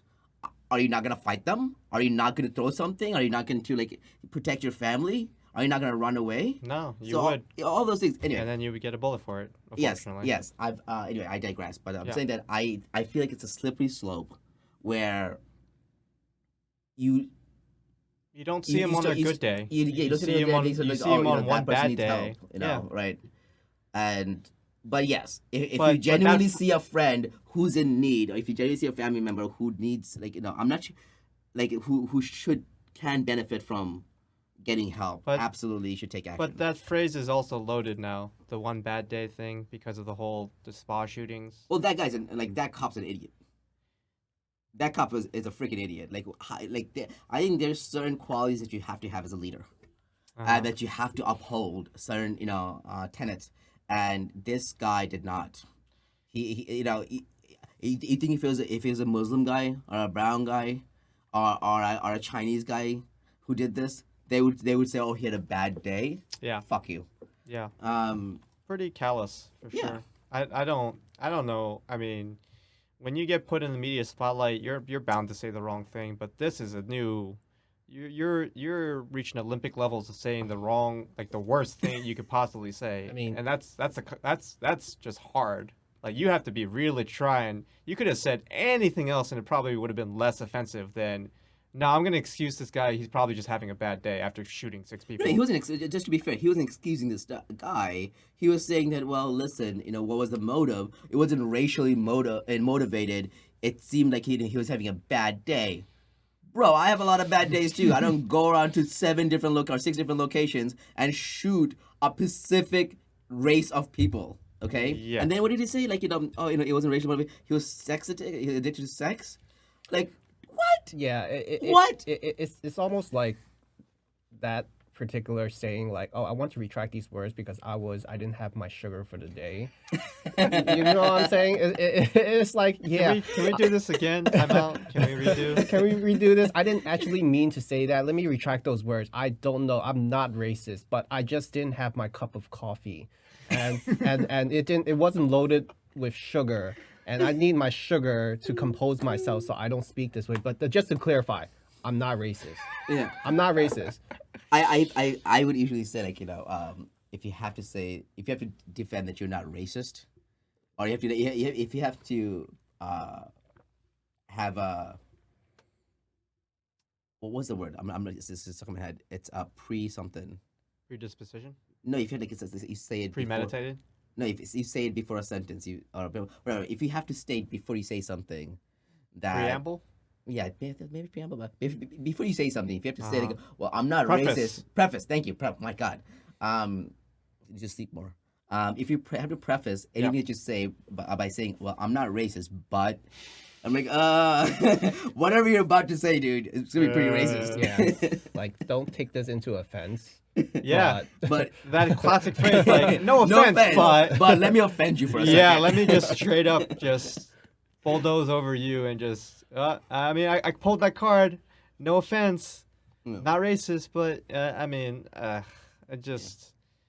It's sometimes life is really depressing, and when you read about it on the news, it doesn't get any better. Mm-hmm. Is there any lighter topics that we can talk about? Absolutely. Lighter topics. Actually, that's a good time to pause as well. Let me think about lighter topics. Well, I mean, No, I know. I thank you for inviting me onto this podcast to Yeah. have this conversation. Obviously, I'm happy to speak on it, but I'm not an expert in this. I'm just a regular American, just like everybody else. Right. But my moral code is not beating up anybody's grandmother, not for anything. So Well, how about my moral code is not like assaulting other people, other human beings. Yeah, unless I mean, you're being that's- attacked or unless you're defending yourself. Yeah, I mean, I'm just a rule-following, law-abiding citizen Well, you because I have to because keep of my your- job. you Yeah, have to because of your work. I'm sure they Or- train you pretty hard in the CIA, or- to do that. well, I mean, moral codes are flexible when you work in service of a intelligence state. No, I'm just kidding. No, Or what happened to the good I'm old gonna days? get. I'm gonna get out of you. sure. or what happened to the good old days where you just like challenge someone off? It was just me and you. Yeah. Like it doesn't take a group of people to And meet there's the like a status code of quo. honor. It's It's just kind code of of like honor. Let's- it's a street fight. Let's go Meet out- you after school. Let's Yeah. go one on one. Yeah. And then we'll fight in a circle. And then if Exactly. you beat me up, then fine, you're winner. But if I beat you up, then I get respect from everybody. That happened. Well, I I've mean, like, seen okay, first of all, that was like, I'm sure that was Mikey in my childhood and growing up. A lot of but childhoods. It was all of it. That's a respectable way. Yeah. Because, Yeah. you know, you have the shit talker, and he might be a bully of many sorts. But when it comes to defending it, it might just be a mouth talker. That Yeah. person might not be actually capable of holding down the fight. I And then mean- later, you know, not saying that that person will get what he deserves after a beating, but, you know, there's a particular guideline that where it doesn't go that far. Even back in the old days, it'll be a duel. Like, someone had to go, you know. Yeah. Not like someone should go, but then later it was a one-on-one Yeah, stance. verbal bullying to physical bullying. I mean, at least if it resulted in a duel or some sort of mano-a-mano combat, I think society both like highlighted it, respected it. It's all in sorts of fiction. It's just like that, just one-on-one, and like it's really rude to interrupt that one-on-one. It's really rude. Yeah, I mean, It would be. I mean, unless there's a clear winner. Like if you see somebody, like in that case with the attack on the subway, it could have stopped at like after the beating. It didn't require the choke out. yeah. It And could, the final smash of the head. right. Into the No, the metal. moment that guy jumped into like a turtle stance, Mhm. that should have been it. Yeah. That should have been it. He clearly cannot. It's like MMA fighting. When Yeah. that guy can't, it's like Well, there's no referee. Well, on there's this. no referee, but then later, it should be a clear determination when somebody's hovering over in a turtle position that's the It's white over. flag. He's done. It's done. Yeah, but I mean, that guy, the attacker, was saying repeatedly, "You're gonna be sleeping. You're gonna be sleeping." Right? His goal was to make him him out. choke him out. Yeah. Okay. And as he walked away, he's like, "See, you're sleeping," right, or something like that. But Okay. and his goal was to take him Chokehold. out fully. Sure. Okay, and absolutely unnecessary. Hmm. And again, like, I can't fathom any kind of justification for that kind of response. Like, Yeah. you were telling me last night that if about the Asian hate thing, if somebody had done that, you'd go full John Wick. To your mother, full John Wick to your thing. Ooh. I'm There sorry. will be no video evidence or audio evidence of any premeditation. Cross my heart, swear to God. Of course, and you can finally put those special skills that you've learned into practice. I Like- will neither confirm nor deny those statements. But What's that? What is happening to me? I need to sleep better. What's that guy who O.J. Simpson? yeah, Right. if I got away with If it, I got it, imagine like Wilson writes a book in like 10 years. Like, if I had been a CIA agent, this is this is what my life would be like. I mean, there has to be special. Like, I mean, you're not allowed to talk about anything classified, unless it gets. But you can say that you're a CIA agent later on. Yeah. you were one. But do people? I don't know. I don't read memoirs of CIA agents, and yeah, I just have interviewed several people for that headhunting sure. thing that I should do, and I don't work for the CIA, man. You can keep trying to catch me, but like, nah. But like, okay. that's exactly what a CIA agent would say. Yeah, look, I mean, everybody talks a big talk. Look, Uh-huh. I don't want anything to happen to my mom. Right. She's Of a course. very nice lady, Mhm. and I mean, I'm not gonna say anything more publicly about it because Yeah. if You you, do not admit to future crimes. yeah, Yeah. no premeditation here. No. Why did you say that? It would be 100% premeditated. No, I mean, contextually, no. I stopped myself. Yeah, I agree. I, as much as this Asian hate has been a huge issue Hmm.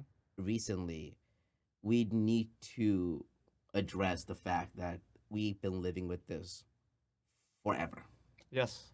And if this now, there's people being aware of it or being more aware of it. I personally think that people are always aware of it. Everyone knew. Okay. What did you said something really great yesterday. That in society, the bottom of the totem pole are Asian men and black women. Oh, I meant that from a romantic perspective. Oh. Well, that's still pretty freaking funny. but But from a romantic perspective, they're the least desirable groups to date. Right. Well, I mean, like, not for you. You mean like that's what Society. in society. Yes. Right. In general in America. So I'm just like Dating app history shows this. Sorry. So what I mean by that is that these you know the fact that this has been going on is common knowledge, Yeah. and it for us to do something about it, we need to take some action. And I think that it isn't about just Asian people being attacked. It isn't about it's about anyone being attacked. It's about Exactly. mental illness. It's about violence. It's about we need. I personally believe that we need better policing. I agree with that. This whole fucking crap about defund the police. What's your thoughts on defunding police? And again, let's address the fact that defunding police does not mean take defunding police. Like a lot of Literal. idiots on both sides, both the right and the left, It- think defunding police means something else. Defunding- Labeling is important. Explaining your thought process is important. Yeah. I do agree that police budgets could probably be put to better use than what they currently are for. Do you think they need military style weapons? I don't think so.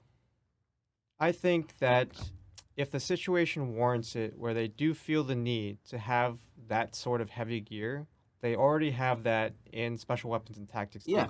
And if they necessarily, usually there's a federal level of response available to assist you.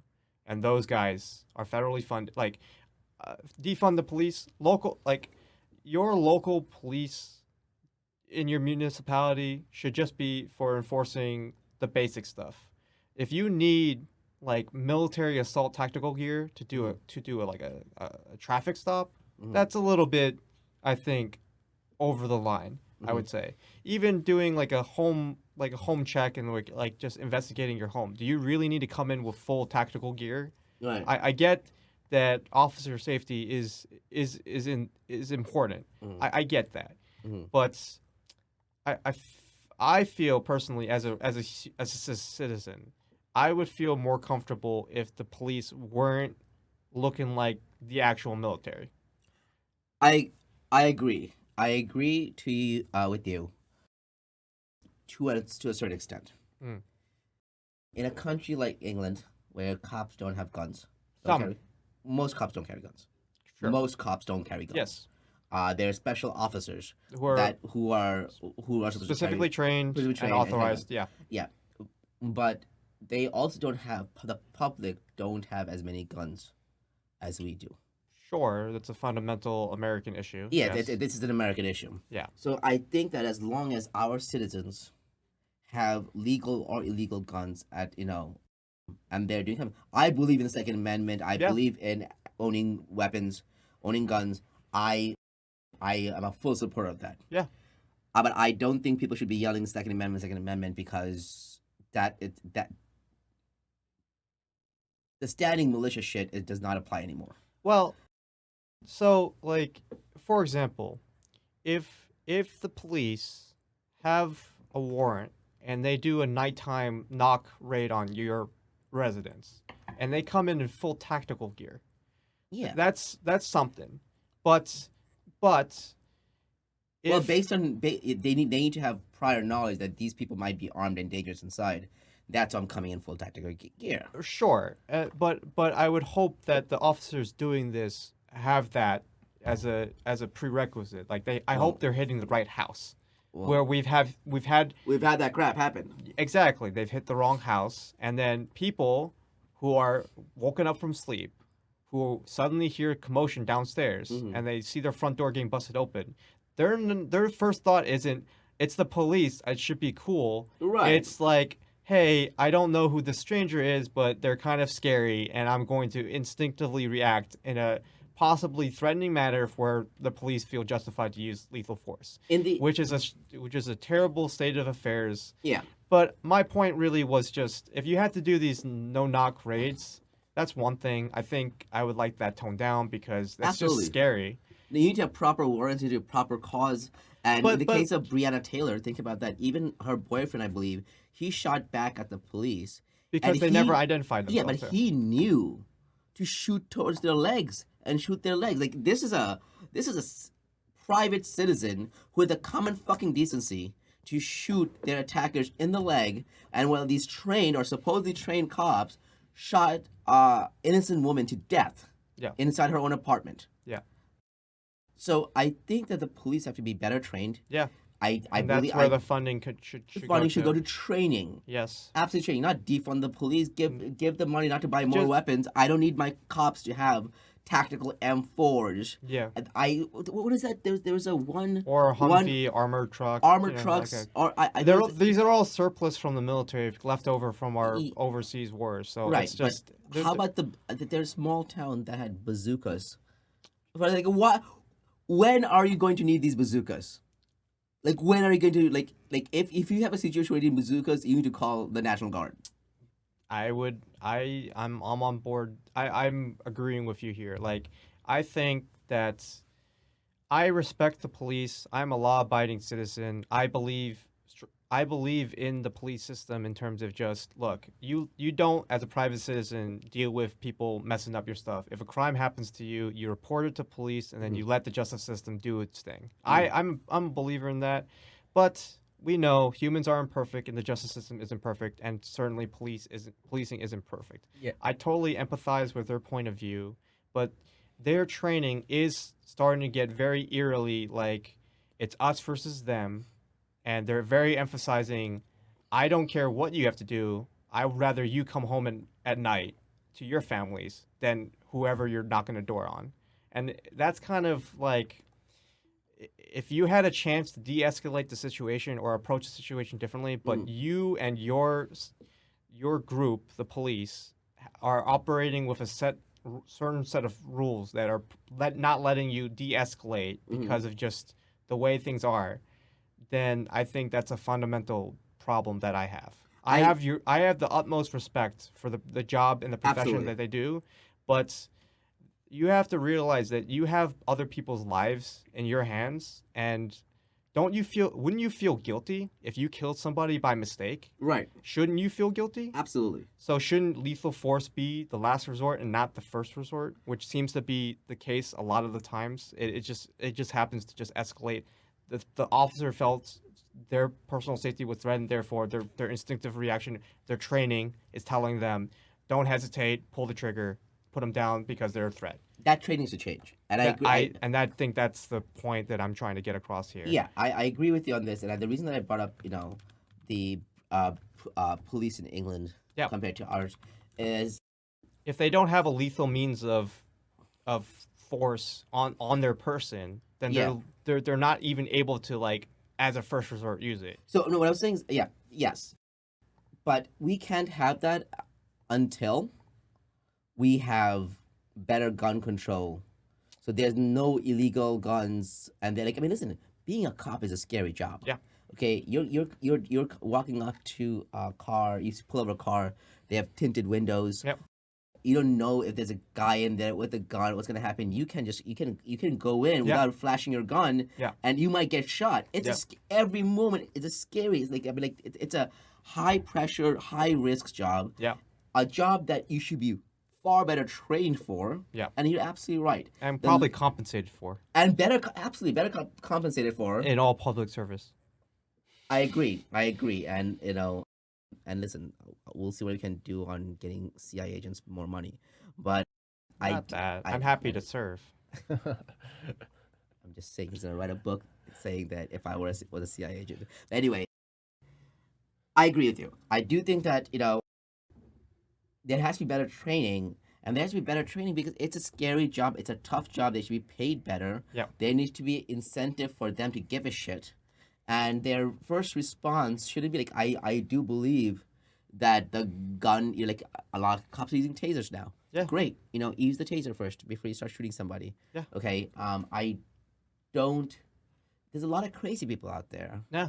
But Well, it's systemic, right? The whole, you brought up the mental health thing. Yeah, If yeah, there's more that's what I was crazy gonna do. people, then there's going to be a more rise in related incidents that get very, very dangerous with the police. Right. And there have been many, many cases on the news of just like somebody's behaving erratically. The police were called in. They are not mental health workers. they're not mental. They're the first guys on the scene. Michael brought this up. Yeah. I want to shed light on this particular article that happened recently. So there's this 26-year-old African American kid who just so happens to die in police custody over a minor marijuana possession charge, and 7 officers were fired in the case of it. Where did this happen? This happened in Texas as of yesterday, I believe. Fuck. Yeah. So like, you know, Yeah, so pull it up. Why do you think? What happened exactly? Yeah. So tell me about it.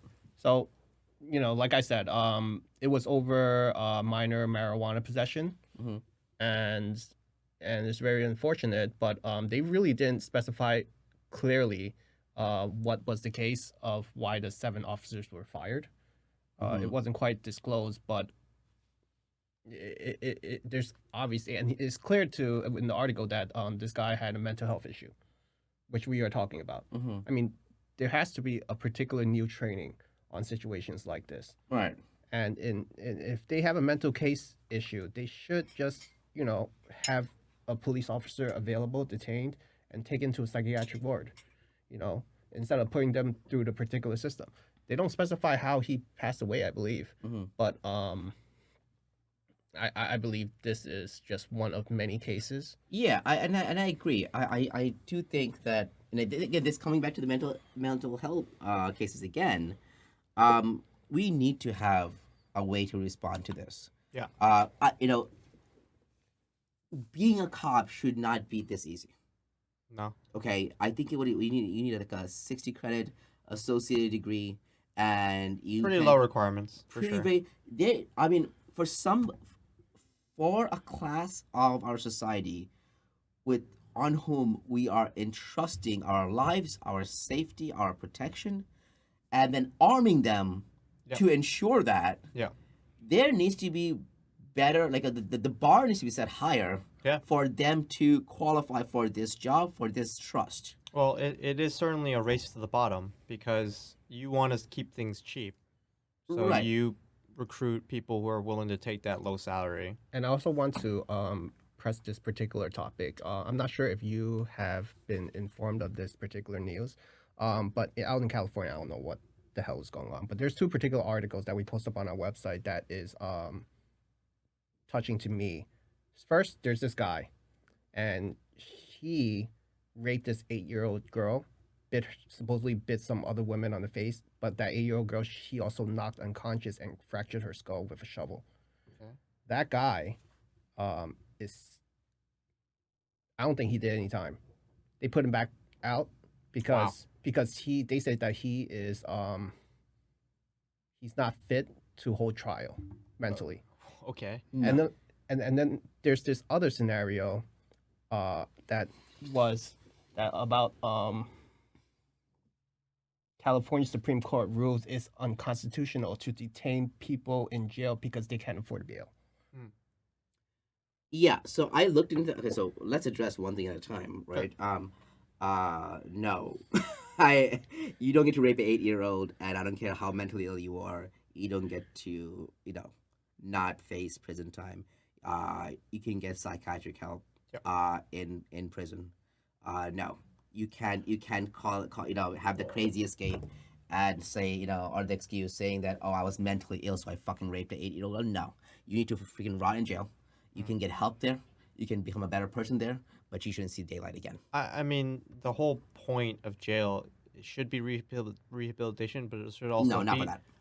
not What's your thoughts on that? not in that particular case. I Yes. meant just in general. Absolutely. But I agree with Our prison system is messed up. It's the worst. It is the worst. It is not surprising that specifically in the case of the 65-year-old lady in Midtown, the guy that they caught Mhm.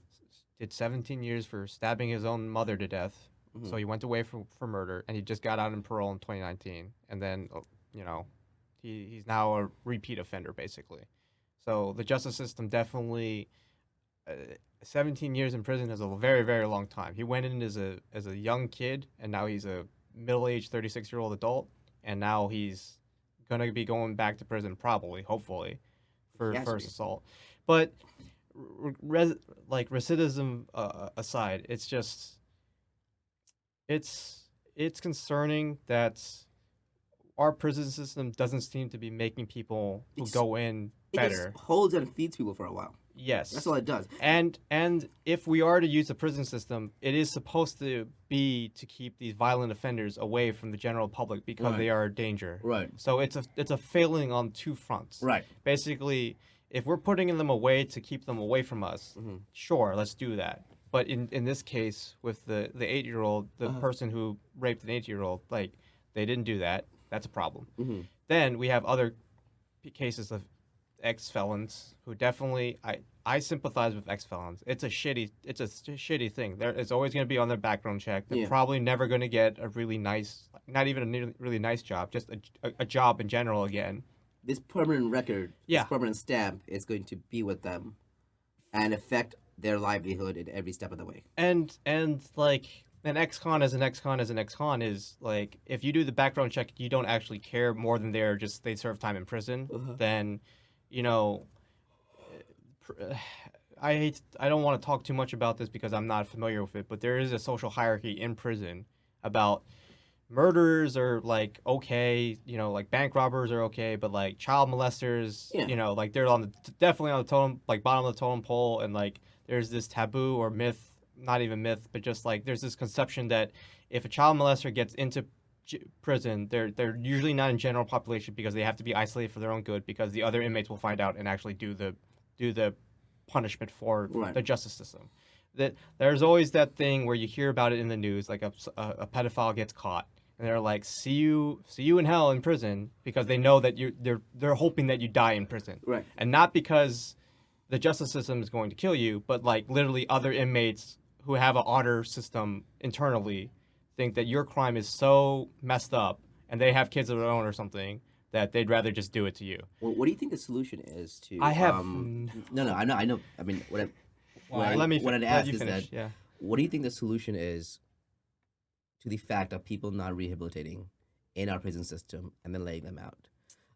This guy that you mentioned spent 17 years in prison for stabbing his mother. Yes. And he was let out because his sentence was over. No, he was let out on parole. Is that okay? Fine, but like he was nearing his. How long did he serve? How long is he in prison? He served 19 years in prison. Okay, so whatever sentence was given to him. Maybe he got 20 years for stabbing your own mother. But whatever sentence was given to him, he did the legal amount and then he got out, right? Obviously, he did not rehabilitate. He did not improve. No. Okay, so there was no, there's no way to qualify him that he is ready to get back into society and he will live a good life. He will live like a normal, as a decent citizen. My question is that. Well, he passed his parole board. So yeah, I'm like, there has to be a better way to judge. I don't mean they can't get back out of the, because I personally don't think serving, like a person who really changed themselves in prison and would get out earlier. Yeah, like I mean, or exactly. Like if someone got sentenced for 20 years and they like really understand, like they fucked up, they did something wrong, they have a journey for redemption and they improve themselves and they're ready to get back to society, they can do it in 5-10 years. Yeah. And if they're back out, then that's great. And they they try to be a better human being, great. And give them a second chance. Yeah, get a second chance in life. But someone who spent 20 years and just can't, fake it in front of a parole board and then get out and does some crazy shit again, we have to have a better system to evaluate that. And I'm asking both of you, what do you think that is? Or what do you have anything in mind? So like, I guess it's two parts, right? So the first part is, if he was convicted of stabbing his own mother as a 17-year-old, he came out as a 36-year-old. He did 19 years. Is the original justice system at fault for sentencing him too lightly for murdering his own parent? Yeah, I mean, like, I don't know. Because I don't know what the circumstances were. Right, and I don't either. No but excuse, it's a philosophical question. So it's a two-parter, right? Yeah. Because you either increase the sentence in the beginning so that he's never out, or he's not he wouldn't have been out for this particular crime, or you stop, like on your second point for this the rehabilitating him and stopping him from being helping him become a functioning member of society instead of being somebody who gets triggered and like apparently he was living at a homeless shelter. Right. So after he got out of prison, he's been living in a homeless shelter, and then something triggered him, and he did that attack. So it's I don't know. There's multiple angles of attack here. The criminal justice system definitely needs a reform. It probably just needs just more staff. I think for one general case, like how cops have a particular rap sheet on getting reported, Yeah. the the judge or whoever the board is needs to have a rap sheet of their own making these bad decisions on their end. That's fair. And if somebody has such a bad rap sheet of making the decision to let these people out, they should be reevaluated to keep their job or let someone else on. We should also do that for the NBA and refereeing. Well, yeah, Bad refereeing kills games, I know. and there's no board to appeal for referees. No, and, when times like that happens, Vegas might slip them a nice envelope and be like, "Hey, I didn't- need this you- to go to Game 7. You did not see any of that because, yeah." And- So Not to I make mean, light of it. so it comes down to for both situations, mental health, Yeah. morality, and principles. Right. It kind of boils down to those factors. We don't have we have a growing population Yes. that has mental health issues, and We also have unaddressed yes, mental health issues, and we have one of the highest rates of prison populations in the world. yeah, but we have also a society that maybe many would call many people are morally corrupt, and there's whether it's they're in it for themselves. And it can be as simple as that those security guards closing the door on an attacked Asian lady, or maybe a parole officer or the parole board who are just clocking in at 9 a.m. and clocking out at 5 p.m. is there to do the job, but not actually investing in the people that are there, that are in prison, and trying to and approving them, like, oh, they did their time, they didn't kill anybody, Going through the motions. yeah, just, exactly, not actually doing your job. I think it's what I'm trying to get at. Like, they're not doing their job, and it comes down to goes back to morality and principles. Yeah. If they don't have it, they don't have that in them to begin with as human being, they're not gonna bring that shit to their job. They're not magically bring it to the job. Our society needs to create better people, or have better ethics as a society yes. to get these results. We can't expect the prison system is only what it is because of the people that created it. Yes, and the people who serve in it. Yeah, exactly. So And there's plenty of good people who serve in absolutely, the prison system. 100%. And it's just hard to make such sweeping generalizations. Yeah. It's hard. I think the theme here is really just if you devote some more funding to maybe increase the salary levels of these professions, then it would attract a higher quality of people maybe that would be more interested. Like people always compare this to like teachers, and this is a race to the bottom. Like all these professions, they're terribly underfunded compared to the rest of American society. We glorify the computer scientist, I'm the tech consultant, so I'm throwing stones here, but we glorify the high-paying white-collar jobs because they generate the most revenue. But what actually does the most good for society? Is it the Wall Street banker who makes millions? Like, is he like doing more for American society than somebody else? Maybe not. And I know this is a very like touchy subject, and I don't want to denigrate anybody's. Like, if you made it there and you worked hard to get there, by all means, you deserve your success. Right. But because you channeled your pursuit into being a Wall Street investment banker, what if you would have been really nice, like a really good security guard or something, or a really good, person in the prison system, like a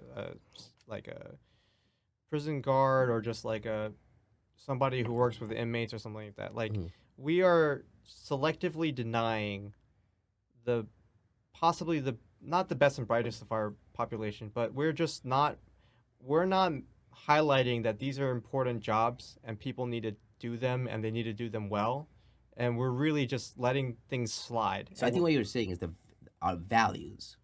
I We don't. Yeah. we don't value these professions. We don't put a highlight on it. We tell when you tell your kids to grow up, when they say they want to be a cop, you're like, nah, I Right. want something better for you, and that's not a bad thing for a parent to do. But if you have this societal thing where like, no, nobody wants to be a teacher, nobody wants to be a cop, but like these are important things in our society and somebody needs to do them. Absolutely. Like I don't want the asshole kid from high school or from college Who was a bully. who was a bully who couldn't do anything else but barely got a degree together.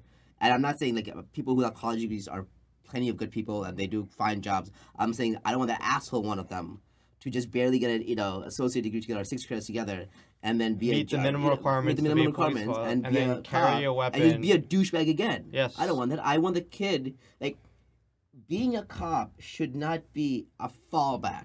No. Being a cop should be something you aspire to. I want a kid to be growing up like, I'm gonna be a police officer. I'm gonna do the good things. I want a kid with the highest SAT score or like the best, best ethics, best moral code to be the cop. But we don't pay them enough. Yeah, we don't pay live them in enough. capitalism. Yeah, we don't pay them enough. There's not an attractive job because you can barely feed your family. Then you have these police unions to make sure that they're covered and taken care of. But those police fucking unions are the ones that get those cops off when the bad ones do something horrible. Yeah. And they get them off. So then they get a bad rep. It's a vicious cycle because we don't value these jobs. We don't take care of the people who serve us. We don't serve them. And that is like slightly a misconception too, because yes, when you start out as a police officer, you are pretty much making pretty terrible money. Mm-hmm. But when you get up there in years of service and you make detective and stuff, you've seen this too.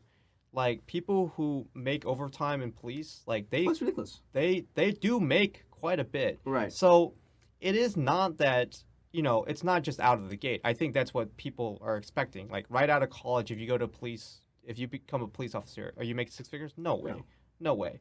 But towards the end of your 20 years of service, are you making close to six figures, especially with overtime? Absolutely. Absolutely. So you do end up with that financial security. Mm-hmm. But those people with 20 years of service, are they the good ones? There are times where I've seen the history of just like people with years of service on the police force with like history of documented either just like aggression or just like aggressive arrests, that kind of stuff. It's like usually there's always a paper trail before somebody. Like a Derek Chauvin, dude. I mean, like this guy had a history of violent arrests, and he plenty of complaints against him. Yeah. Better act like the police protect their own. Every group protects their own. Yes. And that is like that's horrible. Yep. You need to like. There was a time although Obama he started his campaign that he wants to uphold whistleblowers, but then he like totally did not when Snowden did it. But it's a different topic. I do want that's a topic that I did want to speak with you since you're in the service as well. Exactly what a person in it would say. But I think I encourage whistleblowing, and I know that's gonna sound like you're ratting people out, but no, you should rat out the bad ones. Yep. That's how you get the respect of the community. That's how you get respect of the citizens. That's how you get the trust of the citizens that you're able to call bullshit on your own team. Yep. When you see fuckery, you gotta call it out. Yeah. That's how you're gonna make your team better. That's how you're gonna better serve the public. I didn't get to finish my point earlier about the English cops. The point of the police in a society is to protect and serve the community. Yeah. You're not supposed to be like those soldiers in old empires that go around and you have a sword so you can bully people around. That's not the goal. And I listen, majority of the cops are good people with good morals. They're doing it to serve the community and they're doing good jobs. Yeah. But there are assholes, and it will only be benefit to the police community in large, if they point out the assholes and get them off the freaking list. Take the gun away, take the badge away, put them to some other work. Or if you're gonna keep them, put them behind a desk somewhere. they cannot be out in the public if they're not. And listen, we talk about mental health issues. Mental health aren't only isn't suffered only by people who are criminals or homeless. Yeah. Other people, plenty of police officers Yeah. need mental health are dealing with mental health issues. And isn't this like a constant PTSD, like of like dealing with dangerous situations on a daily basis? It's gonna fuck you up. And having the aggressive training of just us versus them mentality. Yeah. It shouldn't be us versus them. It should be never you're be. on the same team, Right. and you should be trying to do your best. But if you take the easiest path of resistance, then I just So, no, you brought up a lot of good points there. I completely agree with you. It's just it's a societal thing. There's a lot more media scrutiny. When we grew up after 9/11, it wasn't the same it is now. Everybody has a cell phone. Everybody can upload something to you to TikTok or YouTube. It's gonna be documented. So there is just increased media scrutiny on every action you take. So maybe the police stuff, like the Black Lives Matter movement says, like has always been there, but it's only because of the public nature of George Floyd and Breonna Taylor that it came to light. Same thing about this Asian stuff. It's always been happening, but if you have, it's hard to ignore a TikTok video that clearly shows it. Yeah. So, I mean, these are just, I guess, America's warts, and like we finally are trying to detox, and like they're just visible. I don't know what the metaphor for that is. It's just we've always had these societal problems. We're not a perfect country, but we do strive to be a better country. And We do. I do believe that America is an idea that is in constant pursuit of perfection. Yeah. And we're not perfect, but No. we because we're in pursuit of it, we can we're recognize our bettering flaws. ourselves. Yeah. Not immediately, not always, No. but we get there. And I mean, I don't think that's Incremental progress. I don't think that's America, specific to America. Many nations, Yeah. a lot of nations do that. Yeah. And they get to try to do better. Yeah. I think especially with people from like, it's different here because we have people from all around the world. There's this melting pot, as you call it. Very unique experiment. Yeah, it's a very unique experiment. Was it Cornell Wells said that that this is America's a failed social experiment? I don't think so. No. I don't think it's a fail. I listen. New York City is beautiful. New York City is beautiful. This experiment is working, and we have problems. There's problems that we are addressing on a daily basis, and new problems will arise. Okay, but as a whole, think about in the history of human civilization, this is going pretty fucking well. This, I mean, like, I don't know about you guys, but if we were at any other time in history, we would be at the bottom of the totem pole unless we were successful, rich people. Like, the likelihood of us, with the wealth that we have or the education that we have, would be not very up in the totem pole. No. At least in this country, we can do that. Meritocracy. Well, I hope that stays that way. It's not. Not always, So, what's your thoughts on that? What's your thoughts on what's happening? The American dream. The American dream. What's happening? I think we're both living proof of the American dream still being alive and well. Absolutely, but I'm saying what's happening today. That's very good. You're right. Absolutely right. I'm asking what's happening. What's your thoughts on what's happening today? We both went to a specialized high school. Probably where the bottomest margin. But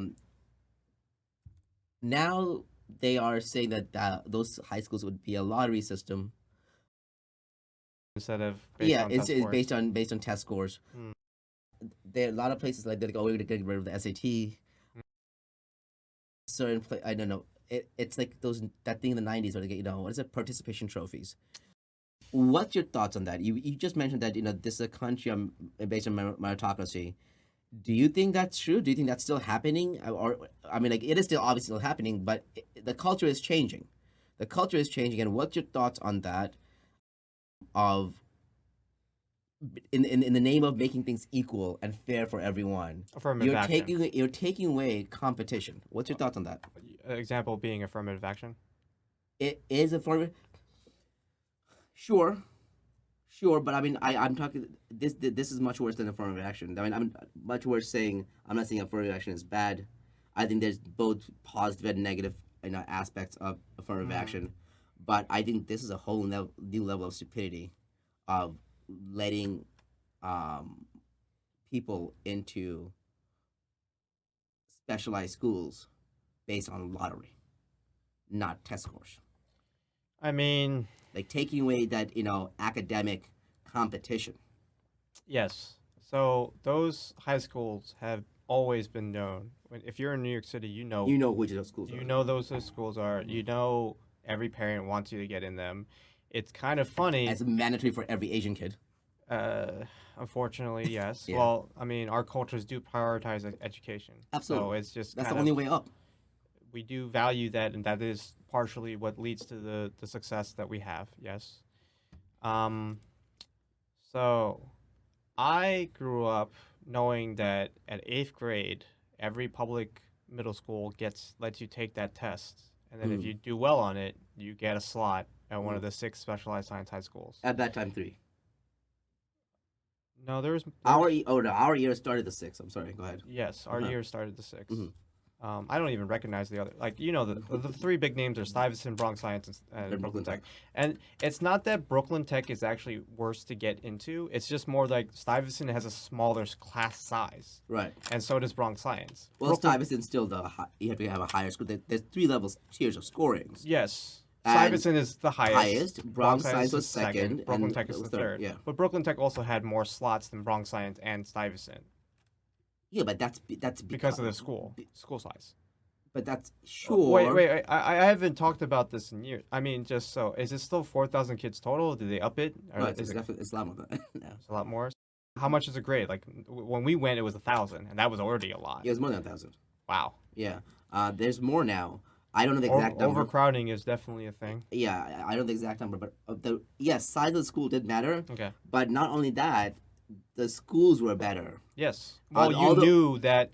So So these schools are targeted really, because they're public schools. They're really targeted for people who can't afford the preppy rich schools Exactly. to go to. So if you studied your ass off and you got into these schools, you both had validation that your hard work paid off, which Yeah. is good for a formative young adult, and you get put amongst the rest of your cohort, which is another set of the best and brightest. Right. Because if you're at Stuyvesant, you're all smart. You're not a big fish in a small pond. You are a small fish in a big ocean at that point. Right. And that was my experience. I was used to being the smart kid Right. in elementary and middle school.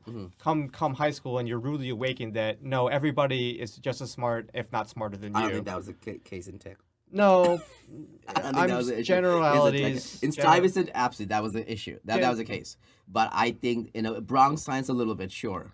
I don't think. Well, Tech I had won't that- speak out of my ass because I didn't go to those schools. I can only speak to my experience from to Tech. So I felt definitely. Did you feel that everyone that went there was your level of intelligence? I mean, I definitely knew that I wasn't the smartest kid in the room anymore. Absolutely, but did you feel that you were definitely smarter than other people? Like, I mean, I don't think that the same feeling was shared. And I smart like is also very, very subjective, because being good at taking a test. Oh, I agree with you. 100%. Yeah. But I mean, but that's what we're talking about, though. Yeah, So I mean, I'm not trying to have a different meaning of smart based on the context of what we're talking about. That is smart. I'm trying to circle back. So Okay. I do. Summary point: I do disagree with the lottery system. I think the way it was made sense. Mm-hmm. You had a fair shot. There was no, yes, there was test prep programs for the tests and stuff, but $1,000. yes, I know people who couldn't afford it were disadvantaged, and that's another. There's on the same topic, but not the point. Mm-hmm. I don't like that it's a lottery system, because if you told me basically you applied and you didn't get in, but it wasn't anything of your hard work, it was literally just rolling the dice and you didn't make it, that feels shitty. That feels real shitty. But this is also a particular test phase that may or may not bite the mayor in the ass because, let's just say some random person did. How is de Blasio doing? He's an idiot. Fucking he's- idiot. Like, de Blasio's New York is a piece of... Like, have you seen the rise in homeless people? Like I stopped taking the subway. I'm like, sorry. I'm a born and raised New Yorker, but I've been out of town for 4 years, and I do miss it, and I want to come back. But sometimes I don't recognize the New York that I read in the news. Yeah. He's been making some horrible judgments. Yeah, especially with the homeless people going into vacant hotels as like you know, a A place. stopgap measure. Yeah, but the subways. I mean, before the pandemic, the subways were horrible. Yeah. And De Blasio, I was at his, not at his Inauguration. inauguration. The election event. Yes, inauguration. The night 21, and very tall guy, incredibly tall guy. And this is like when before his daughter like went like full crazy. Like she was a gorgeous young girl. His son actually went to Tech, and I know that because I I met him that night. His daughter was a gorgeous young girl, but like just went full like crazy. Like she was protesting naked. You know, like dude, your father's the mayor of New York City. Like have some like respect and decency. But you know, I don't care about you. I like what you can be an activist and you can fight for whatever you want, but just also uphold the honor of your family. But then De Blasio really didn't either. Like he did not handle many things properly. But my issue with this whole testing is that it's taking away meritocracy, Yes. and I it agree is with you on that. it is incredibly important, Yes. especially for poor immigrant families or poor families in general. Like this Like is us. like us, and this was the only way for you to get a shot Yes. at the American dream.